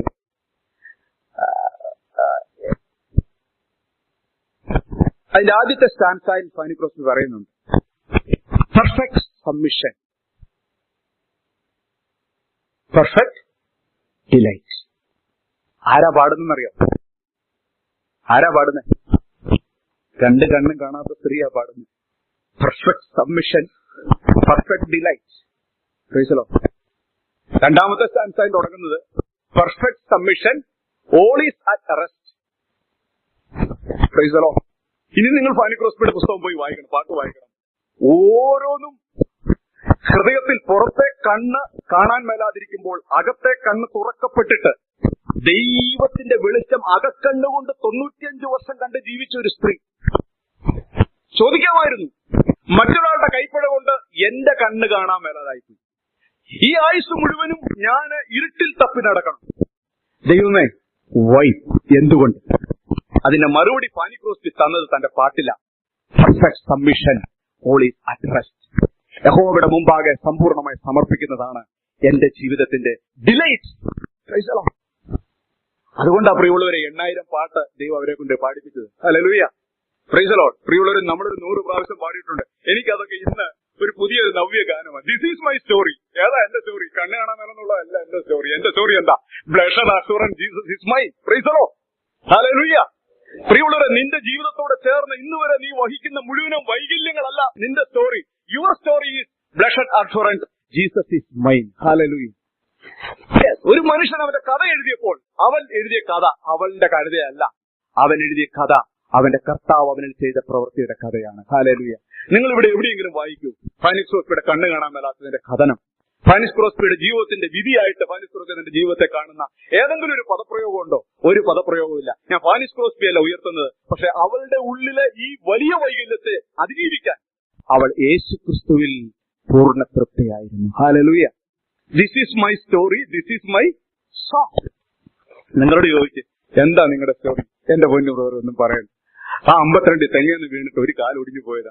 അല്ലായിരുന്നെങ്കിൽ ഞാനുണ്ടല്ലോ ഇവരെക്കാളും ഒക്കെ പറന്നു നിന്ന് സുവിശേഷ പോലെ ചെയ്താൽ. This is my story. Price the Lord. Price the Lord. ഈ പാട്ട് പാടുമ്പോൾ പ്രിയമുള്ളവരെ, ഒരു സ്ത്രീ ജീവിതം കൊടുത്തിട്ട് പാടിയതാ നമ്മൾ പാടുന്നത്. നിങ്ങളുടെ മുമ്പിൽ ഇപ്പോൾ വരുന്ന സ്റ്റോറികൾ എന്താ? ഹല്ലേലൂയ. ഏത് പാട്ടിന് ശേഷം നിങ്ങൾ അവസാനം പോയി സെൽഫ് സിമ്പതിയുടെ ഒരു കൊമ്പിൽ പോയി ഇരിക്കത്തില്ലേ? ആ കൊമ്പ് ഏതാ? നീ മാത്രം അനുഭവിക്കുന്ന വേദനയുടെ കൊമ്പ്, നീ മാത്രം ചുമക്കുന്ന രോഗത്തിന്റെ കൊമ്പ്. അതേ കയറി ഇരിക്കുമ്പോൾ ഒരു സെൽഫ് സിമ്പതിയുടെ സുഖമുണ്ട്. ഇവിടെ പാടും blessed assurance Jesus is mine. പക്ഷെ ആശ്വാസം കിട്ടുന്നത് എന്റെ വേദന ഞാൻ മാത്രം അനുഭവിക്കുന്നു, എനിക്ക് മാത്രം ആരുമില്ല. ആ സെൽഫ് സിമ്പതിയുടെ കമ്പേ കയറിയിരിക്കുമ്പോൾ ഒരു സുഖമുണ്ട്. പക്ഷെ ഒരിക്കലും ഫാനി ക്രോസ്ബി അവിടെ കയറിയിരുന്നില്ല. ഫാനി ക്രോസ്ബി പറഞ്ഞത് അതല്ല എന്റെ സ്റ്റോറി. എന്റെ സ്റ്റോറി എനിക്ക് ഒരു യേശു ഉണ്ട്. ഹല്ലേലൂയ. അവൻ എനിക്ക് എന്റേതാണെന്ന അതിന്റെ അഷുറൻസ് ആണ്. പക്ഷെ എനിക്ക് അതിനേക്കാളും ഒക്കെ വിചിത്രമായി തോന്നുന്നു താഴെ തന്റെ സ്റ്റാൻസകൾ ആരംഭിക്കുന്ന എന്റെ ചോദ്യങ്ങൾക്ക് എന്റെ ദൈവം മറുപടി തന്നില്ല. 3000 പാട്ടെങ്കിലും എഴുതുമ്പോൾ കണ്ണു തുറപ്പിക്കാമായിരുന്നു ദൈവത്തിന്. ഇത്രയും ദൈവത്തെ സേവിച്ചതല്ലേ. പക്ഷെ കണ്ണു തുറന്നു കിട്ടിയില്ല. 5000 പാട്ട് എഴുതിയപ്പോഴും കണ്ണു തുറന്നു കിട്ടിയില്ല. 8000 പാട്ട് ഗോസ്പൽ സോങ്സ് എഴുതിയപ്പോഴും ദൈവം ഫാനി ക്രോസ്ബിയുടെ ചോദ്യത്തിന് ഉത്തരം കൊടുത്തില്ല. അവളുടെ അന്ധകാരം, അവളുടെ പുറമേയുള്ള കണ്ണിന്റെ അന്ധകാരത്തോടെ മരിച്ചു. അതുകൊണ്ടാണ് ഞാൻ പറയുന്നത്, നിങ്ങളുടെ പ്രശ്നത്തിന് നിങ്ങളുടെ ആയുസോളം ദൈർഘ്യമുണ്ടാവും സഹോദരന്മാരെ. ബട്ട് അവർ നമുക്കൊരു നല്ല വഴികാട്ടിയാണ്. അതുകൊണ്ടാണ് ബൈബിള് പറയുന്നത്, നിങ്ങൾക്ക് മുമ്പേ മരിച്ചുപോയ അവരുടെ ജീവിതം നിങ്ങൾ മാതൃകയാക്കിക്കൊള്ളുവീൻ. Perfect submission. ഉത്തരവില്ല. Perfect submission. Unanswered questions. Perfect submission. Unsolved problem, perfect submission. That is my delight. Hallelujah. Hallelujah. Praise the Lord. Yes. ആന്തരിക കണ്ണ് തുറക്കണം. മറ്റൊരു പാട്ട് ഞാൻ നമ്മുടെ കയ്യിലുണ്ടെന്ന് തോന്നുന്നില്ല. They tell me there is a wonderful land. അവരെന്നോട് പറഞ്ഞു ഒരു മനോഹരമായ ദേശമുണ്ടെന്ന്. No eye has seen, no ear has heard. Oh praise the Lord. അതിന്റെ അവസാനത്തെ സ്ഥാനത്തിലെ റിഫ്രെയിൻ അവര് ചിട്ടപ്പെടുത്തിയിരിക്കുന്ന വളരെ മനോഹരമായിട്ടാണ്. There is no beam come from sun and moon. ആ സുന്ദര രാജ്യത്തിലേക്ക് സൂര്യനിൽ നിന്നൊരു കിരണം പോലും വരത്തില്ല. ആ സുന്ദര രാജ്യത്തിലേക്ക് മൂണിൽ നിന്നും ഒരു കിരണം പോലും വരത്തില്ല. But one who sit on the thrown, സിംഹാസനത്തിൽ ഇരിക്കുന്നവൻ തന്നെ അതിനെ പ്രകാശിപ്പിച്ചുകൊണ്ട് ഇരിക്കും. ആരാ എഴുതിയത്? രണ്ട് കണ്ണും കാണാൻ മേലാത്ത സ്ത്രീ. ഹല്ലേലൂയ. ഇതാണോ നിങ്ങളുടെ സ്റ്റോറി? നിങ്ങൾക്ക് അതിനേക്കാൾ എത്രയോ ചെറിയ കഥകളാണ് പറയാനുള്ളത്. അറിയോ വർഷിപ്പർ? ഇതിന്റെ നടുവിൽ നമുക്കൊരു ആരാധനക്കാരനായി നിൽക്കാൻ പറ്റും. വല, മുതുകത്ത് ഭാരം, നീ തീയിൽ ഊതിക്കഴിക്കുന്ന പോലെ ഞങ്ങളെ ഊതിക്കഴിച്ചു. ബട്ട് ഞങ്ങളെ സമൃദ്ധിയിലേക്ക് കൊണ്ടുവന്നു. പ്രിയമുള്ളവരെ, തൊട്ടടുത്തിരിക്കുന്ന സഹോദരി തള്ളുന്ന അത്രയും നീ തള്ളുന്നില്ല. അവർ തള്ളുന്നതിനേക്കാൾ കൂടുതൽ നീ തള്ളുന്നുണ്ടായിരിക്കാം. സഹോദര, അവർക്കാർക്കും ഇല്ലാത്ത ഒരു പാറ തള്ളൽ നിനക്ക് കൂടുതലുണ്ട്. പത്രോസിനെ പോലെ നീ ചോദിക്കും, അവർക്കെന്തുകൊണ്ടില്ല? കർത്താവിന് നിന്നോട് പറയാനുള്ളത്, അവൻ എങ്ങനെ ഇരിക്കണമെന്നത് എന്റെ ഹിതമാണെങ്കിൽ നിനക്കെന്ത്? നീ നിന്നെക്കുറിച്ചുള്ള ഹിതം നിവർത്തിക്കപ്പെടുന്നത് കണ്ട് സന്തോഷിച്ചുകൊള്ളുക. നിങ്ങളുടെ വ്യക്തിപരമായ ജീവിതം വളരെ യൂണീക്ക്.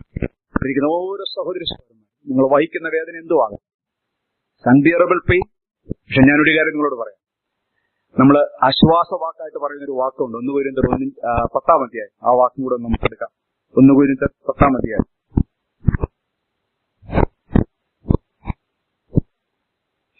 13-ാമത്തെ വാക്യം.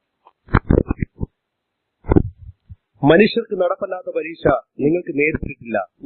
ദൈവം വിശ്വസൻ. നിങ്ങൾക്ക് കഴിയുന്നതിന് മീതെ പരീക്ഷ നേരിടുവാൻ സമ്മതിക്കാതെ നിങ്ങൾക്ക് സഹിപ്പാൻ കഴിയേണ്ടതിന് പരീക്ഷയോടുകൂടെ അവൻ പോക്കുവഴിയും ഉണ്ടാക്കും.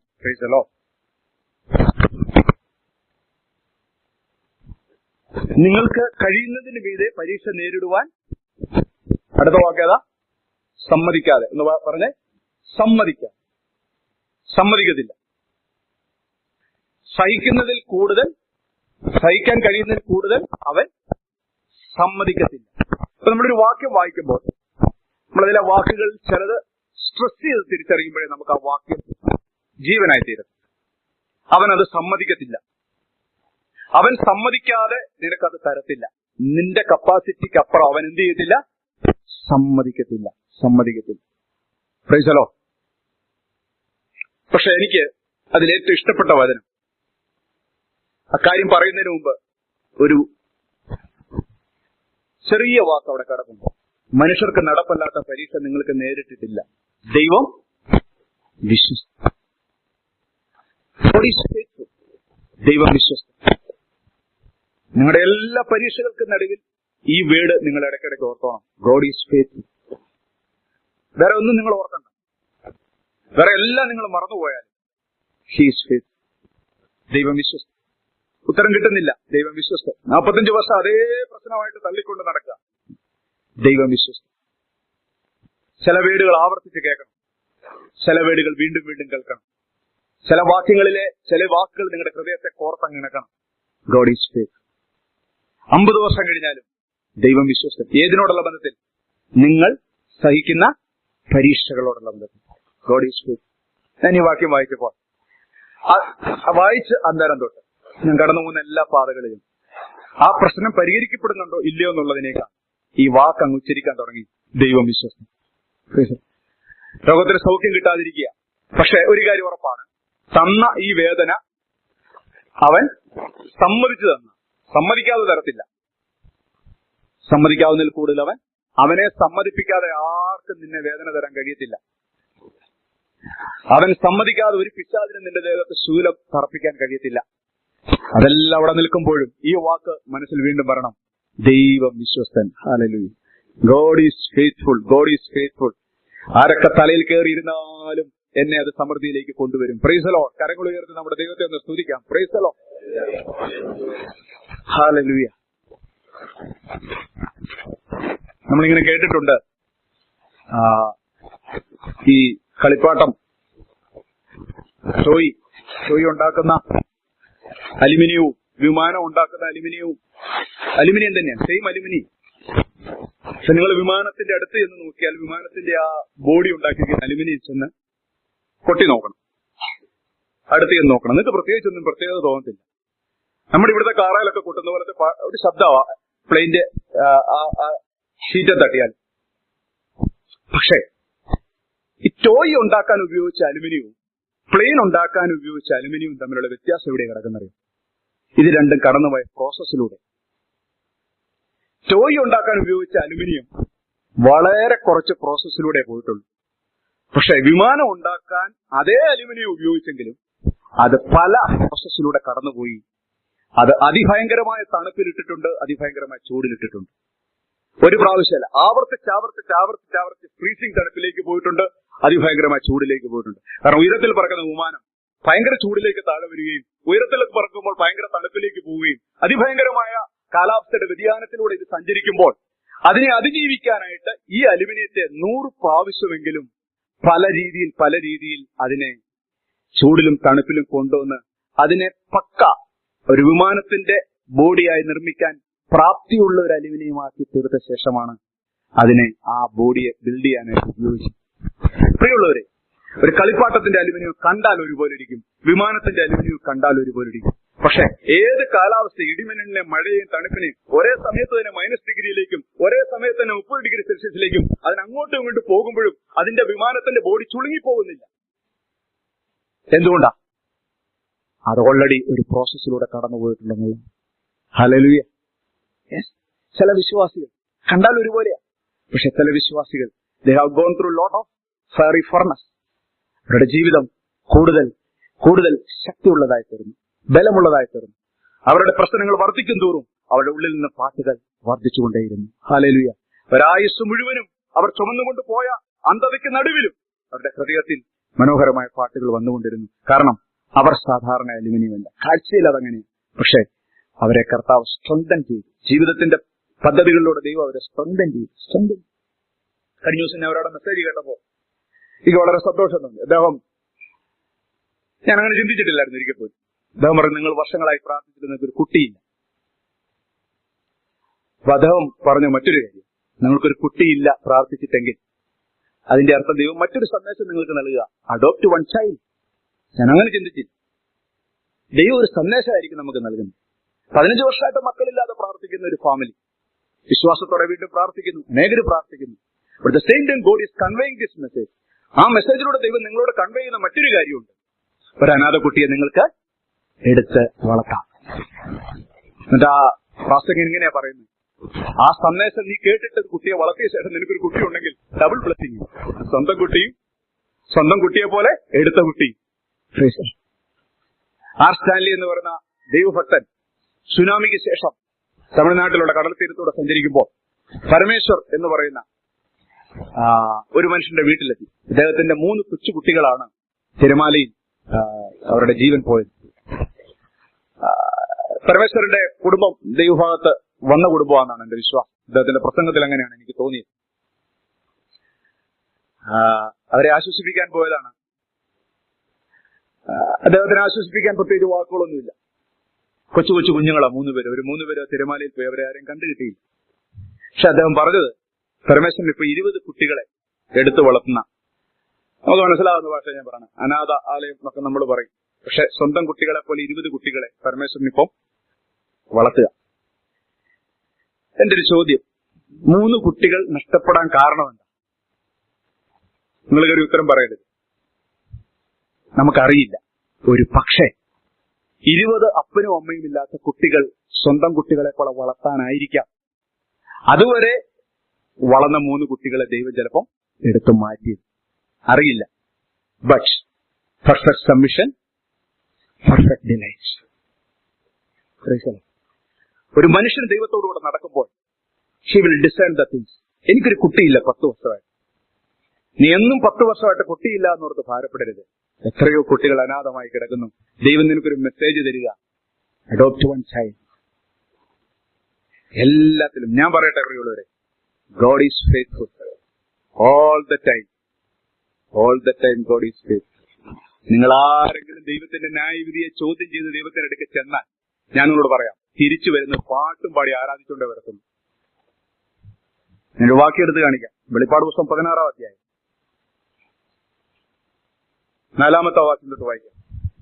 3-ാമത്തെ ദൂതൻ തന്റെ കലശം നദികളിൽ നീരുറവുകളിലും ഒഴിച്ചു. യെസ്. അവ രക്തമായി തീർന്നു.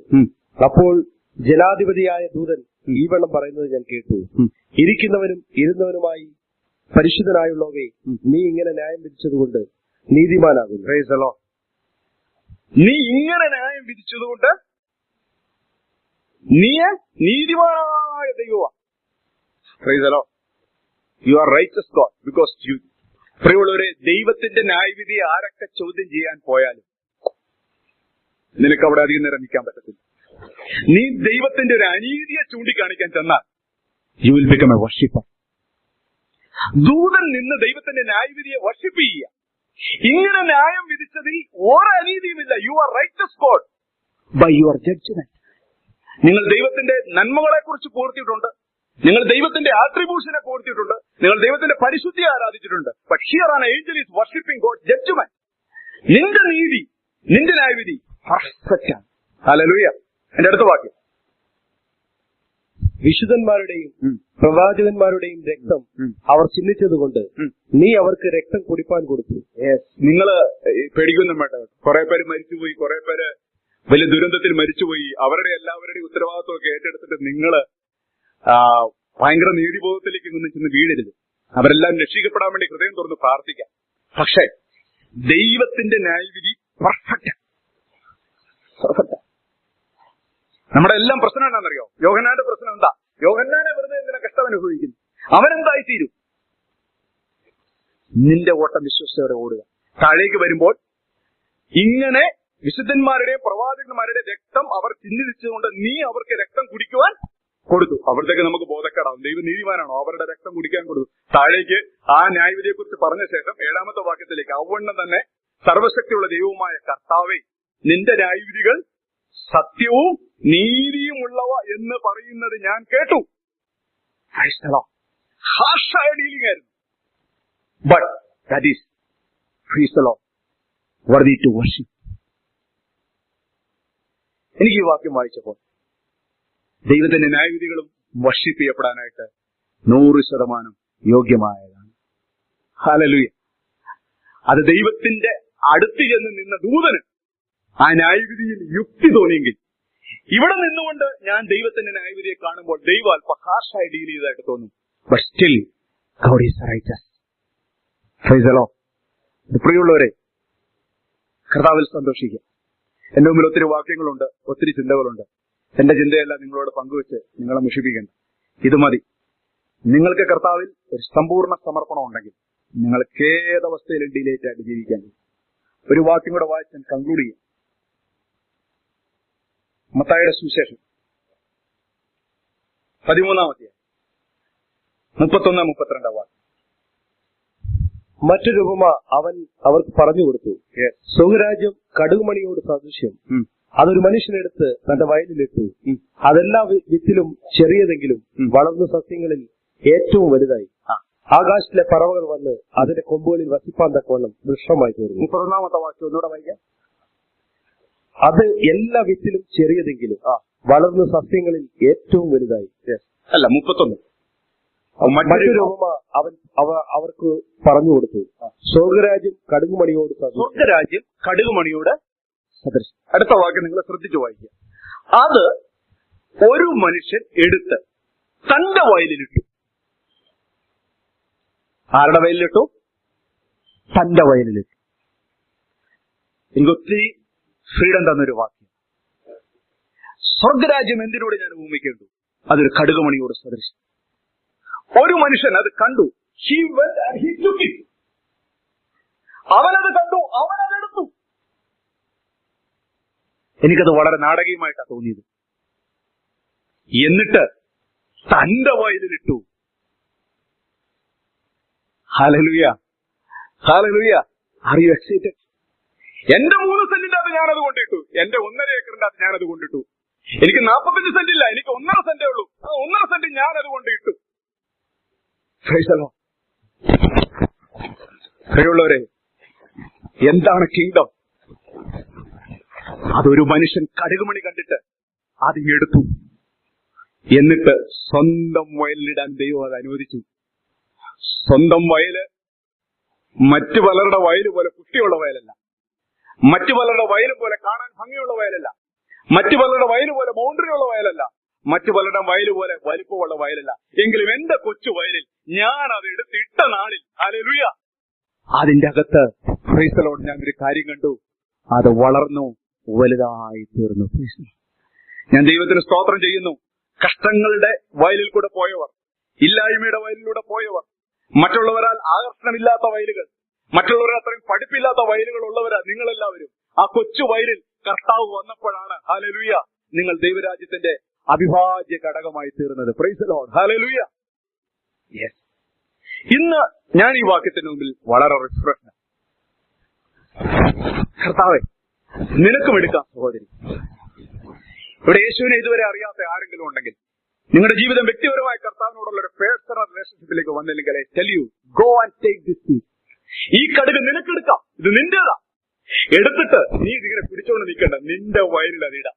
Price the Lord. കഴിഞ്ഞ 70 വർഷം മദ്യപിച്ച് ലക്ക് കെട്ട ആർക്കും വേണ്ടാത്ത ആ വയലിന്റെ അത് ഇടാം. Price the Lord. 20 വർഷം വ്യഭിചരിച്ച് ആർക്കും വേണ്ടാത്ത നിന്റെ ആ ഹൃദയത്തിന്റെ വയലിൽ ഈ കടുകിടാൻ അവൻ അനുവദിച്ചിട്ടുണ്ട്.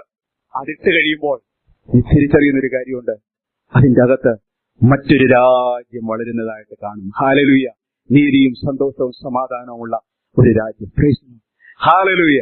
എത്ര മനോഹരമായ ഉപമയാണ്. Price the Lord. എനിക്കറിയില്ല നിങ്ങൾ അതിന്റെ അർത്ഥം, എനിക്കത് മുഴുവൻ പറയാനുള്ള സമയമില്ല, അത് മറ്റൊരു പ്രസംഗമാണ്. പക്ഷെ ഞാൻ എന്റെ പ്രസംഗത്തിന്റെ അകത്ത് കയറി ഇങ്ങ് വന്ന ഇന്ന് ബാക്കി എല്ലാം അങ്ങ് മാറ്റിവെക്ക്. പ്രിയകളെ, അന്ധത മാറ്റിവെക്ക്, ആരോഗ്യ പ്രശ്നങ്ങൾ മാറ്റിവെക്ക്, സമ്പത്തില്ലായ്മ മാറ്റിവെക്ക്, അവർക്കുള്ളത് എനിക്കില്ല എന്നുള്ളത് മാറ്റിവെക്ക്.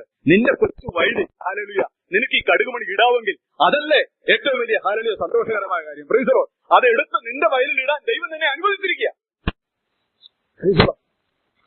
അവിടെയാ സമൃദ്ധി ഇരിക്കുന്നു. Are you ready?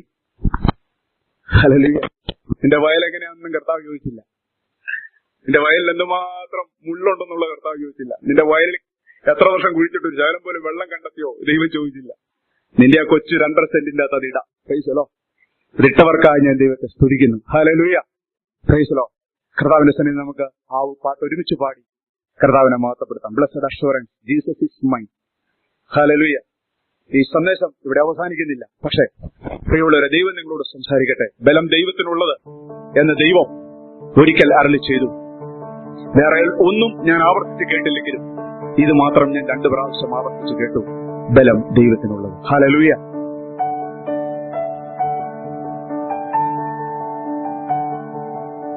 ഈ സന്ദേശം ശ്രവിക്കുക മൂലം നിങ്ങളുടെ ഹൃദയത്തിൽ നല്ല ചില ആഗ്രഹങ്ങൾ ഉൾപ്പെടുത്തുമെങ്കിൽ ഞങ്ങൾ കൃതാർത്ഥരായി.